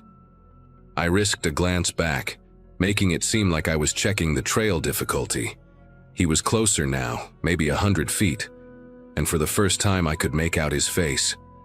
Weathered, maybe mid-40s, with this patchy gray beard and eyes that didn't look away when I turned. He just kept walking toward me with this blank, focused expression, like I was a task he needed to complete. The trail curved ahead, disappearing behind a cluster of Devil's Club and alders, and I knew once I rounded that bend, we'd be completely out of sight from the main trail system. My mind started racing through options. Run. But if he chased me and caught up, we'd be alone in the woods with fading light. Keep walking and hope someone else showed up? Fat chance this late in the day. I remembered passing an older couple going the opposite direction maybe 40 minutes ago, but they'd probably already reached their car and left. Then I heard it, his pace quickening, the steady crunch, crunch, crunch of gravel becoming more rapid. Not quite running, but that purposeful stride when someone's made a decision. I didn't turn around this time. Every instinct in my body was screaming at me to move, to get away from this trail that suddenly felt like a trap, designed specifically for situations like this. I made a split-second decision and broke into a run, not caring anymore about seeming rude or paranoid. The second my feet started pounding faster, I heard him break into a run too, heavy, determined footfalls that echoed through the trees. Pure adrenaline flooded my system as I sprinted down the narrow trail, branches whipping past my face, my ankles rolling dangerously on loose rocks. The parking lot had to be close, maybe 15 minutes at a normal pace, but I had no idea how long I could maintain this speed. His breathing was audible now, ragged but steady, and he was gaining on me. Those longer legs, that bigger stride, physics wasn't on my side. I screamed once, hoping maybe someone, anyone, might be within earshot, but the sound seemed to get swallowed by the dense forest. My purple water bottle flew out of my side pocket, bouncing somewhere behind me, and I heard him stumble over it, cursing. The first sound he'd made this entire time. His voice was rough, angry, like I'd personally offended him by running. The trail split again up ahead, and I remembered from the map that the left path was more direct but steeper, while the right curved around but stayed relatively flat. Without thinking, I veered left, using my hands to scramble up a particularly steep section, dirt and small rocks cascading behind me. My legs were screaming. My lungs felt like they were full of broken glass, but I kept pushing. Then I heard him slip on the loose gravel I'd displaced, heard his body hit the ground hard with a grunt of pain. I didn't look back, just kept climbing, using exposed roots as handholds, my fingernails breaking against the rough bark. The trees were thinning out, and through gaps in the canopy I could see the orange glow of the parking lot lights flickering on in the early dusk. They were maybe 300 yards away, but it might as well have been 3 miles with how my legs were shaking. Behind me I could hear him getting up, hear the rage in his movements as he started climbing again, slower now but still coming.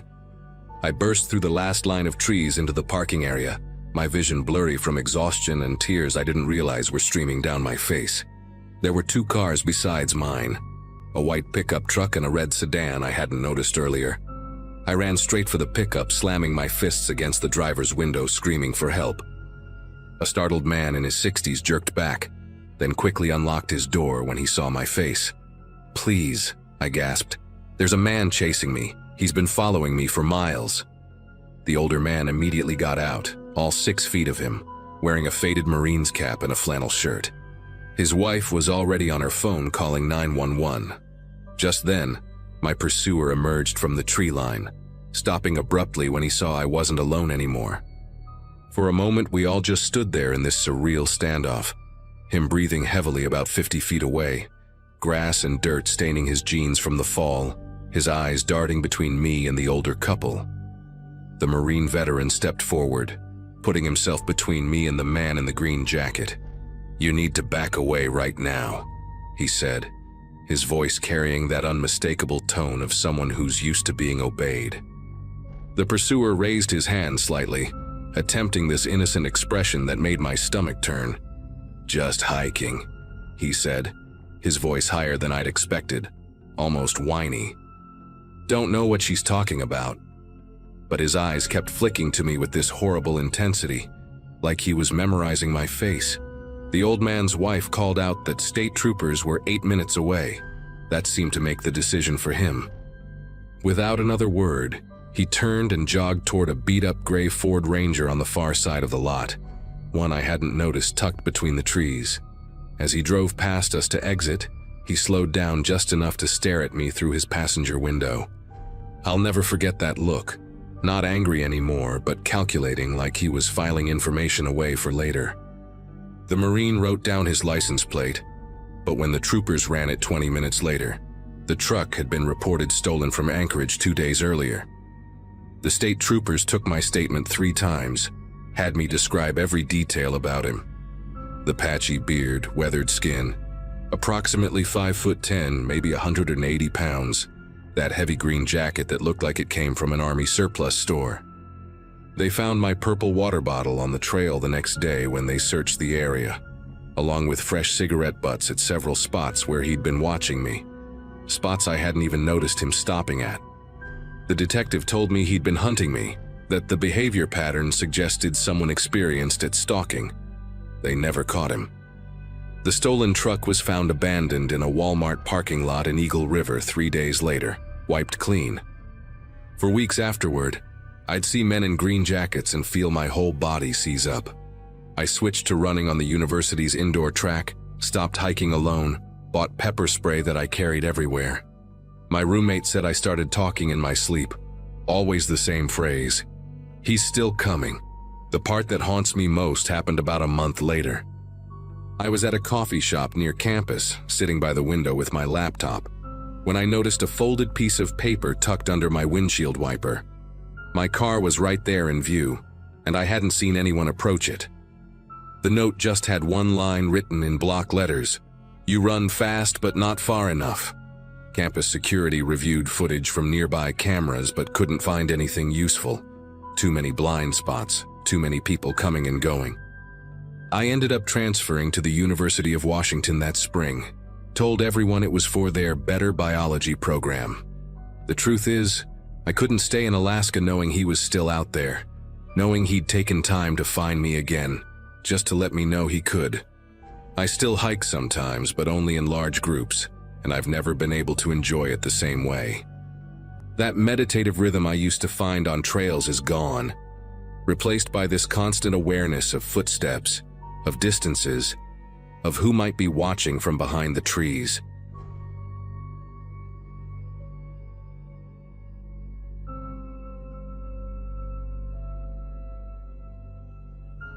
The temperature was dropping fast that afternoon in November 2023, and I should have known better than to make the drive alone from Anchorage to Homer. I was 26, had just walked out on my job at the veterinary clinic after catching my boyfriend with my roommate, and all I wanted was to spend Thanksgiving with my cousin Natalie and forget everything about my disaster of a life. 7 hours of highway through the Kenai Peninsula seemed like the perfect escape. Just me, my beat-up Ford Explorer, and 300 miles of forest and mountains to clear my head.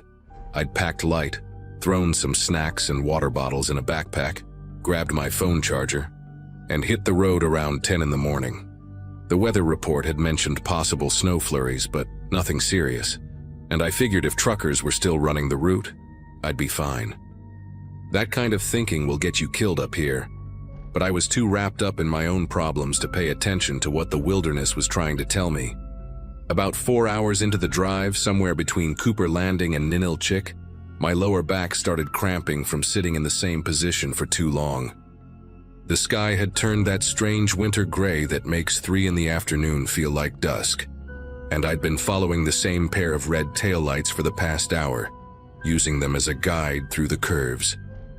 When I saw the rest area sign, one of those small pullouts with just a couple of picnic tables and an outhouse, I figured it was the perfect spot to walk around for a few minutes.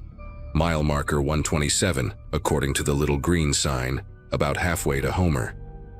I pulled into the empty gravel lot, put the Explorer in park, and checked my phone out of habit. 2:47 p.m., and surprisingly, I had 3 bars of signal. I fired off a quick text to my sister Amy. Stopping to stretch at mile marker 127, halfway there. She'd been worried about me making the drive alone, especially with everything I'd been going through, so I figured I'd let her know I was doing okay. The rest area was completely deserted, which wasn't unusual for that time of year. Just my Explorer sitting there in the gravel, surrounded by towering spruce trees that seemed to lean in closer than they should. I grabbed my water bottle and stepped out into the cold, and the silence hit me immediately. That complete absence of sound you only get in remote places, where even your own breathing seems too loud. The air had that sharp, metallic taste that comes before snow, and I could see my breath forming little clouds that disappeared into the gray afternoon. I walked over to the wooden information board they had set up near the picnic tables, the kind with a faded map behind scratched plexiglass and warnings about bears that nobody ever reads. There were some old flyers tacked to the side, missing dog from August, community potluck from July, stuff like that. But there was also a newer one, barely weathered, with a photo of a young woman about my age. Missing. Stephanie Walsh, last seen November 3rd, traveling southbound on Sterling Highway. Louis, 2 weeks ago. I remember staring at her photo and thinking how much she looked like me. Same long brown hair, same general build, even wore the same kind of puffy North Face jacket I had on. The flyer said she'd been driving to visit family in Soldotna when she disappeared, and her car was found at a rest stop with everything still inside. No signs of struggle, no explanation, just gone. I took a photo of the flyer with my phone. Not really sure why. Maybe just that uncomfortable recognition when you see someone who could be your sister or your college roommate plastered on a missing poster. That's when I noticed the other flyers underneath, older ones that had been partially covered. 3 more missing persons, all young women, all last seen along this same stretch of highway over the past 2 years. Each one had that same detail that made my chest tighten. Cars found at rest areas, belongings undisturbed, no sign of where they'd gone. The dates were spread out enough that it probably hadn't made the news as a pattern, but standing there in that empty rest area, I suddenly felt very exposed. I walked quickly back to my Explorer, trying to shake off the paranoid feeling creeping up my spine. The smart thing would have been to get in, lock the doors, and drive straight to Homer without stopping again. But as I reached for the door handle, I heard something that made me pause, the sound of an engine, but not coming from the highway. It was coming from behind the tree line, maybe 30 yards into the woods, the low rumble of a truck idling. There was an old logging road back there. I could see the gap in the trees where it curved away from the rest area. But why would anyone be parked back there in the middle of winter? The engine cut off, and in the silence that followed, I heard a car door slam. Then another, then voices, 2 men, their words muffled by distance and trees, but clearly having some kind of argument. One voice was deeper, agitated, saying something about not here and too risky, while the other was higher, more nervous, mentioning something about the schedule and she already saw. My hand was still on the door handle, every instinct screaming at me to get in and leave, but my legs weren't cooperating. The voices were getting clearer, like they were walking toward the rest area, and I could hear branches snapping under heavy boots. That's when I saw him. A man in a faded brown Carhartt jacket stepping out from the tree line about 20 yards away, carrying what looked like a rolled-up tarp under one arm. He was maybe 45, weathered face with a scraggly beard that had gone gray in patches. And he had this way of walking that reminded me of my uncle when he came back from hunting. Deliberate, careful, like he was trying not to spook something. He hadn't seen me yet, was looking back toward the trees and saying something to whoever was still back there. But then he turned, and our eyes met across that empty gravel lot. He didn't smile, didn't wave, didn't do any of those normal things people do when they accidentally make eye contact. He just stared at me with these flat, calculating eyes, like he was working through a problem in his head, and I was part of the equation. "Afternoon," he finally called out, his voice carrying that forced friendliness that made my stomach clench. He started walking toward me, not rushing, but steady, and I noticed how he kept the tarp tucked against his side like he didn't want me to get a good look at it. There were dark stains on the edges that could have been mud or oil or something else entirely. "Car trouble?" he asked, getting closer, and I could smell him now.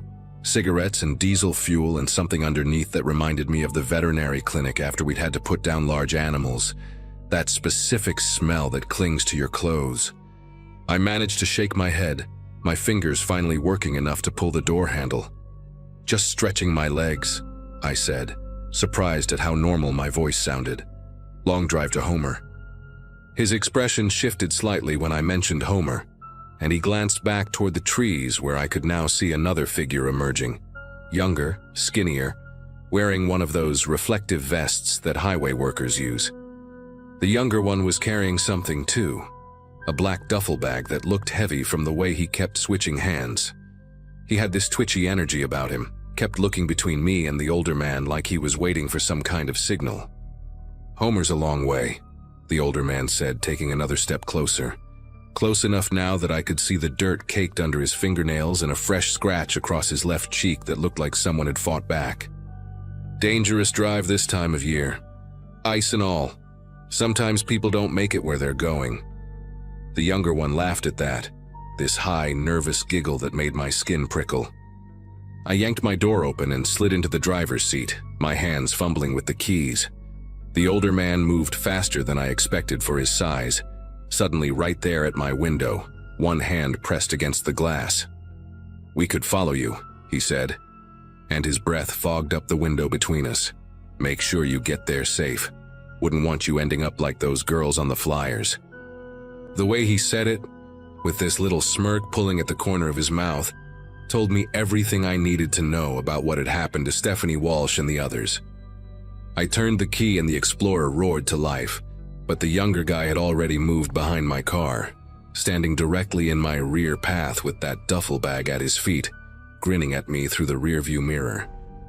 The older man was still at my window, now tapping on it with one knuckle slow and rhythmic, like he had all the time in the world.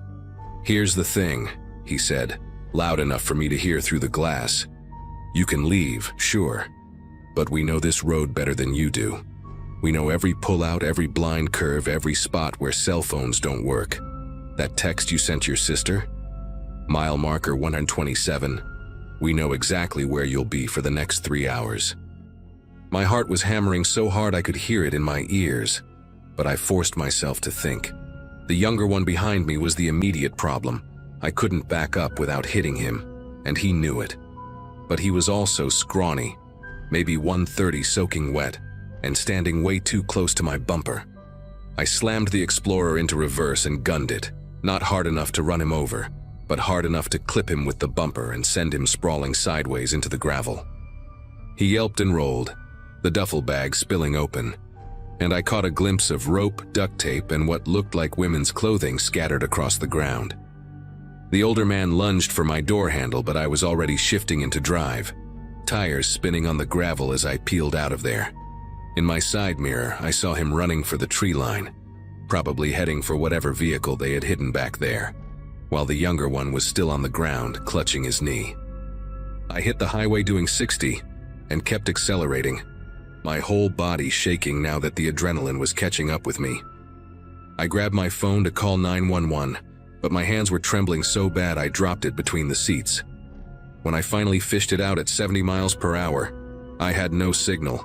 Just like he'd said, there were dead zones all along this stretch. I kept driving, checking my mirrors obsessively, waiting to see headlights closing in behind me. 5 minutes passed, then 10, and nothing. But I knew they were coming. They had to be coming. The highway ahead curved through a narrow canyon, rock walls on one side and a drop-off on the other, and I realized this was exactly the kind of place he'd been talking about. Nowhere to turn around, nowhere to pull off, just a perfect bottleneck where they could box me in. That's when I saw the headlights in my mirror coming up fast, a lifted pickup truck eating up the distance between us like my Explorer was standing still.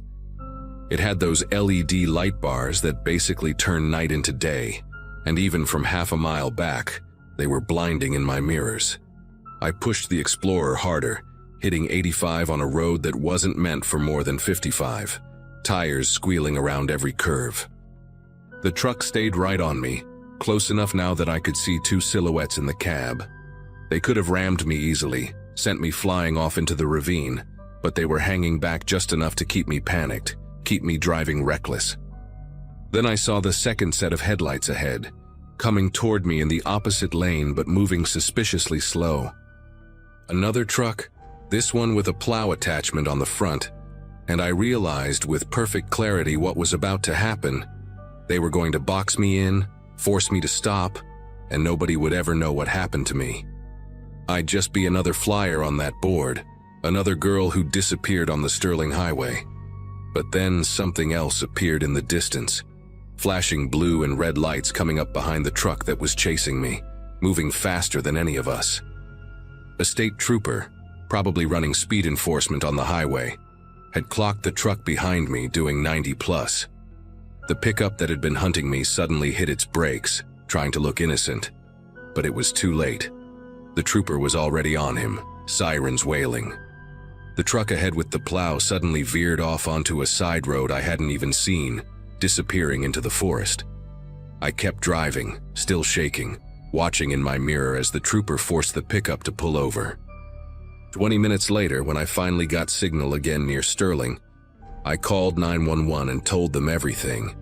They found the rest area right where I'd said, found the scattered contents of the duffel bag, found tire tracks leading to that old logging road. But the men were gone, probably scattered the moment that trooper showed up. The police also found something else though, fresh disturbed earth about 50 yards into the woods, in a cleared area that looked like it had been used before. They wouldn't tell me exactly what they found there, but I saw the news later about the remains of 3 women being discovered near mile marker 127. Stephanie Walsh was one of them. They never caught those men, as far as I know, though they did issue warnings about traveling alone on that stretch of highway. I made it to Homer that night, pulled into my cousin's driveway around 8 p.m., and broke down sobbing in her arms. I stayed for 2 weeks instead of 4 days, and when I finally drove back to Anchorage, I took the long way around through Seward, adding 3 hours to the trip. I still have nightmares about that man's face at my window, about what would have happened if that trooper hadn't shown up when he did. Sometimes I wonder if they're still out there, using different rest stops, waiting for other women traveling alone who just need to stretch their legs.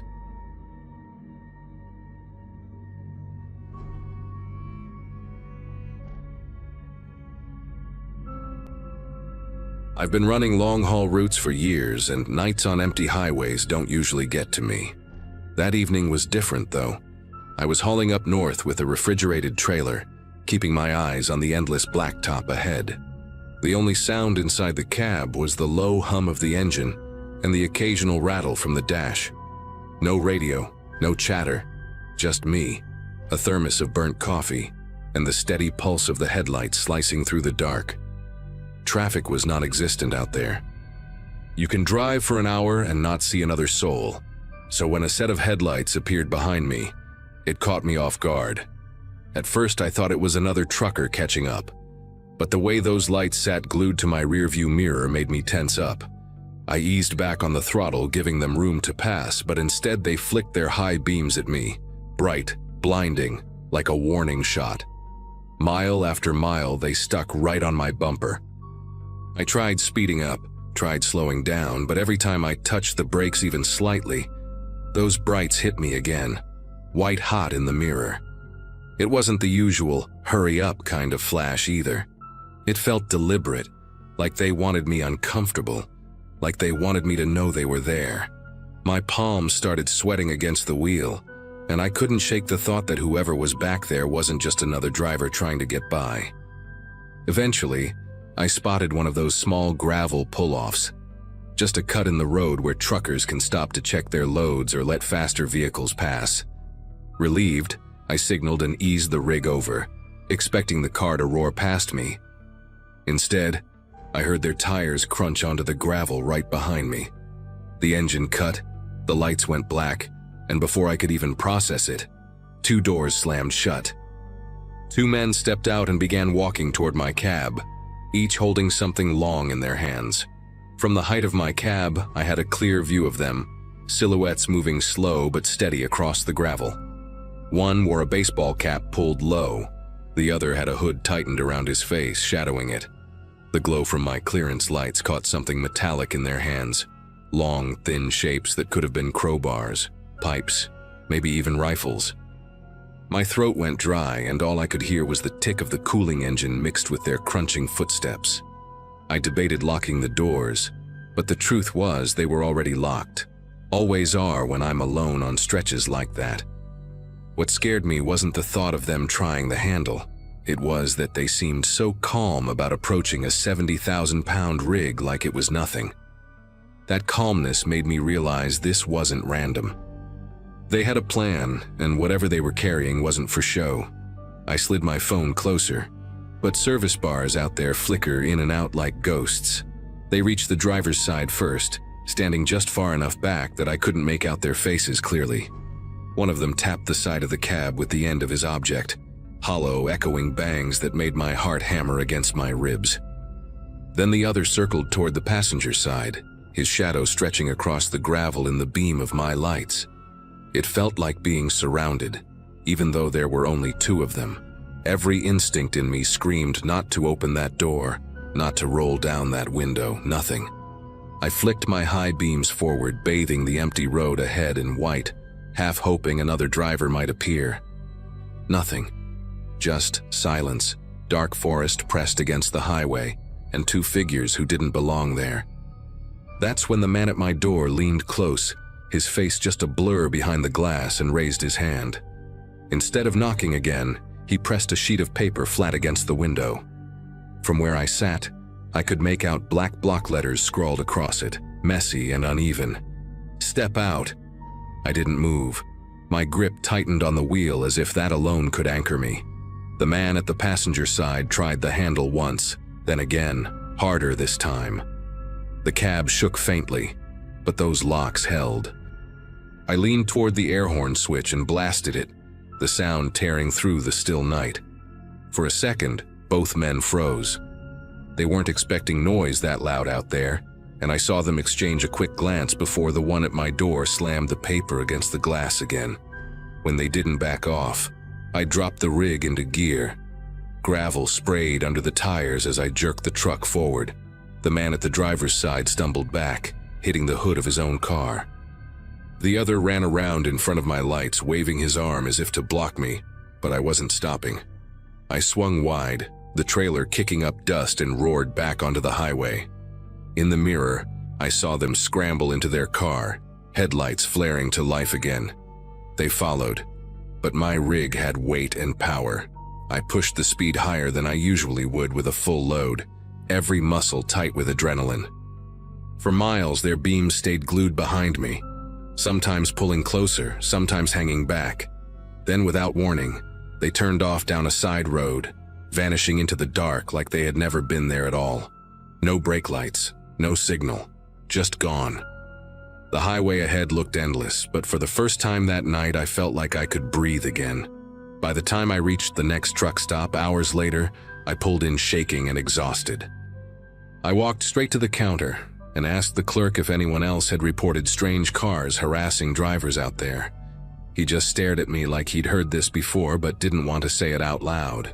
I never found out who those men were or what they planned to do if I'd stepped out of my cab. All I know is that I trust those locked doors more than ever, and I haven't stopped in one of those lonely pull-offs since.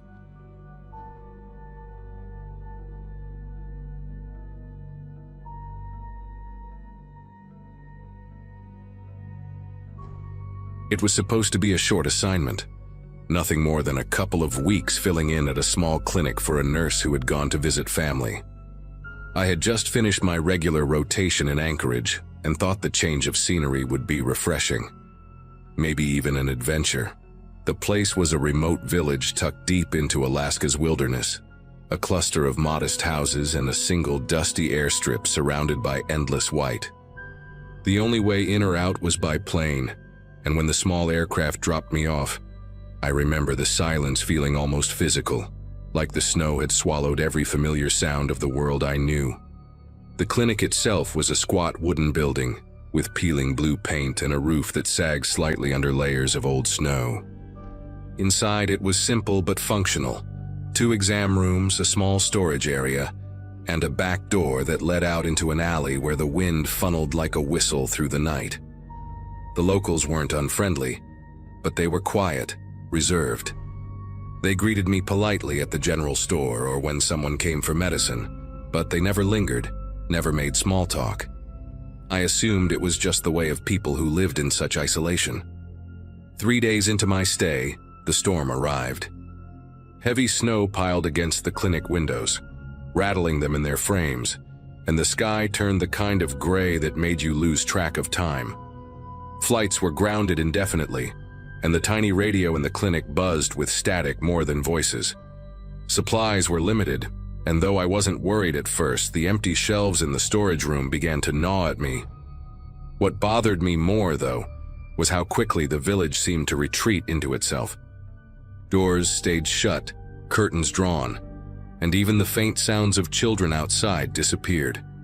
It felt like the entire settlement had decided to wait the storm out in silence. That night, while I was inventorying what was left of the gauze and antibiotics, I heard it. A soft knock at the clinic's back door. It wasn't the wind. It was deliberate. 3 short raps spaced evenly. I assumed it might be someone needing help, but when I stepped into the hallway and looked through the small window in the door, the snow-covered alley was empty. No footprints, no lantern light, nothing. I told myself it must have been the storm playing tricks, but the sound had been too precise, too human. The next morning I checked again behind the clinic, half expecting to find prints in the snow that I'd missed. The ground was smooth, untouched, as if the storm had erased every trace of movement.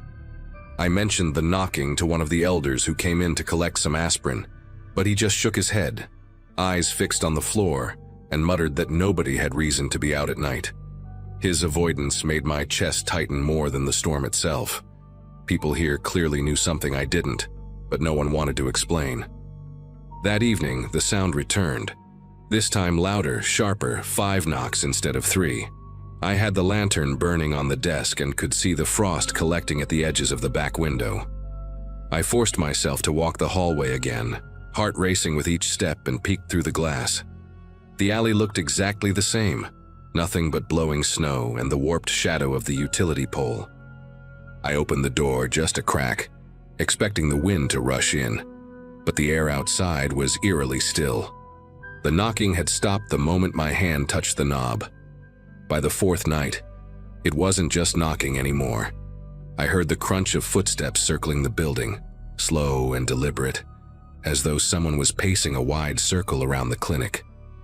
The sound would fade, then return on the other side, almost like whoever it was wanted me to know they were making a full loop. I pressed my ear to the wall, straining to pinpoint the rhythm, and it seemed to go on for hours. When I finally worked up the nerve to swing open the back door, the footsteps stopped instantly, leaving me with nothing but my own ragged breathing and the hiss of the lantern. Sleep became impossible. I sat awake in the exam chair with a blanket around my shoulders, waiting for the inevitable sounds. I began noticing that the villagers avoided eye contact even more. When I asked a young man at the store if anyone had been walking near the clinic at night, he backed away, as if I'd accused him of something. Their silence felt heavier than the snow pressing against the windows. It wasn't just that they didn't want to help. It was like they were pretending not to hear what I did, as if acknowledging it might make it worse. On the 5th night, I placed a metal tray against the inside of the back door, hoping that if someone pushed or knocked again, it would clatter loud enough to wake the whole village.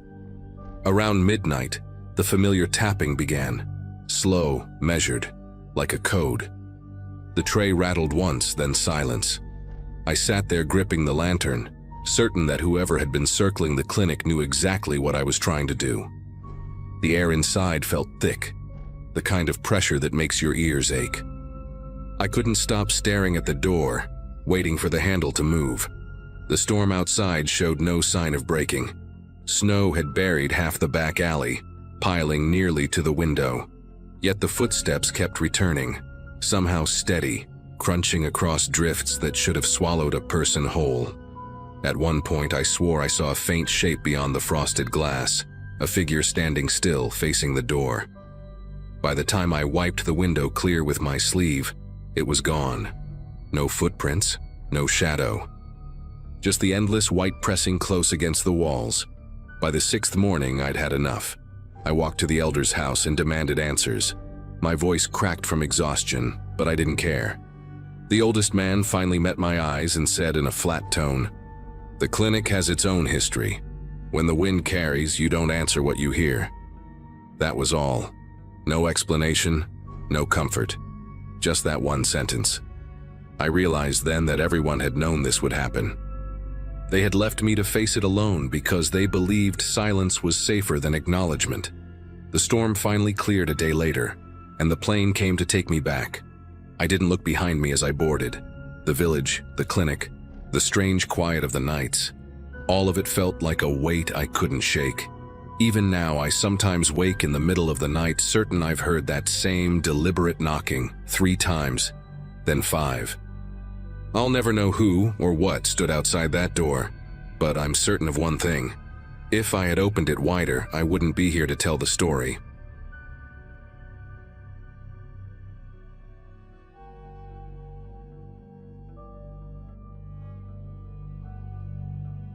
I left the service with my head full of noise.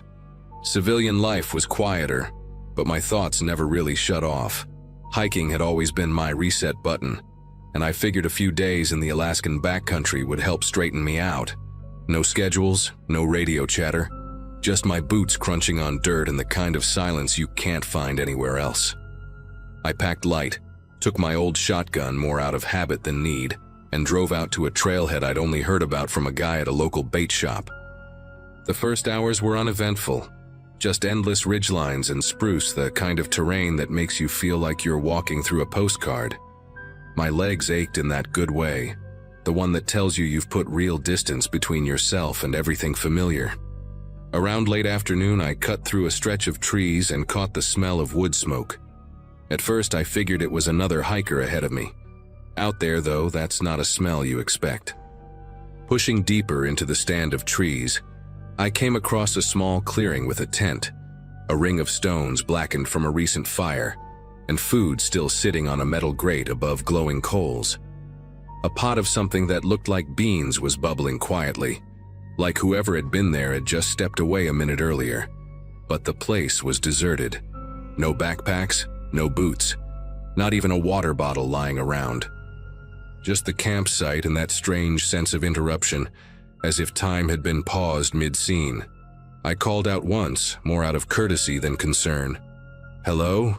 Anybody here?" But the trees gave me nothing back. It didn't sit right with me. Campers don't just leave hot food unattended in bear country. It looked too fresh, too recent. I didn't touch anything, just noted the spot and kept moving, telling myself maybe they'd wandered off for water. Still, the back of my neck itched the entire time I put distance between myself and that fire. By dusk, I had picked a flat patch of ground near a creek and set up my tent. The air carried that sharp mountain chill, and the light dropped faster than I expected. I cooked a quick meal, nothing fancy, and tried to settle in. But the silence wasn't the kind that comforts. It pressed in from every direction. Even the usual forest sounds seemed dulled, like the world was holding its breath. That image of the bubbling beans kept cycling through my mind, reminding me that someone had left in a hurry, without explanation. Around midnight, I was half asleep when the first sound reached me. A whistle, high and almost playful, threaded through the trees. It wasn't the wind, and it sure as hell wasn't a bird. The sound hung for a few seconds before cutting off abruptly. I sat up, heart pounding, and reached for the shotgun beside me. Then came the crack of a branch snapping, then another. Whoever was out there wasn't being careful. They wanted me to know. The whistling started again, but this time from a different direction. It moved, circling. A low laugh followed, faint but unmistakable. My training kicked in. I steadied my breathing, listened carefully, tried to map their positions in the dark. There wasn't just one, at least two, maybe three. They shifted around me, closing the circle, breaking branches as if mocking the idea of stealth. Every nerve in my body screamed that I wasn't being stumbled upon. I was being targeted. I slid the shotgun across my lap and kept the barrel aimed toward the tent's zipper. My finger rested near the trigger guard as I fought the urge to yell out. If I spoke, I'd confirm my exact position. Instead, I killed my headlamp, plunging everything into black. The fabric of the tent felt like tissue paper between me and whatever was out there. My ears worked overtime, tracking their movements. Step, crack, whistle. Step, crack, whistle. They were hunting me, and they weren't in any rush. At one point, a rock struck the side of my tent, hard enough to make the fabric shudder. That was the moment I understood. This wasn't kids messing around or another hiker wandering drunk. They were testing me, trying to rattle me into making a mistake. My grip tightened on the shotgun. I racked a shell quietly, just enough for the metallic click to carry through the trees. The sounds outside paused, like they were listening. Then the whistle came again, closer this time, mocking, deliberate. I couldn't spend the whole night pinned inside a nylon bag. Slowly, I unzipped the tent and crawled out, shotgun ready. The forest was pitch black, no moon, no stars, just a wall of trees pressing in on every side. My breath fogged in the cold air, and every exhale felt too loud. I kept the barrel moving with my eyes, searching for movement. That's when I caught it.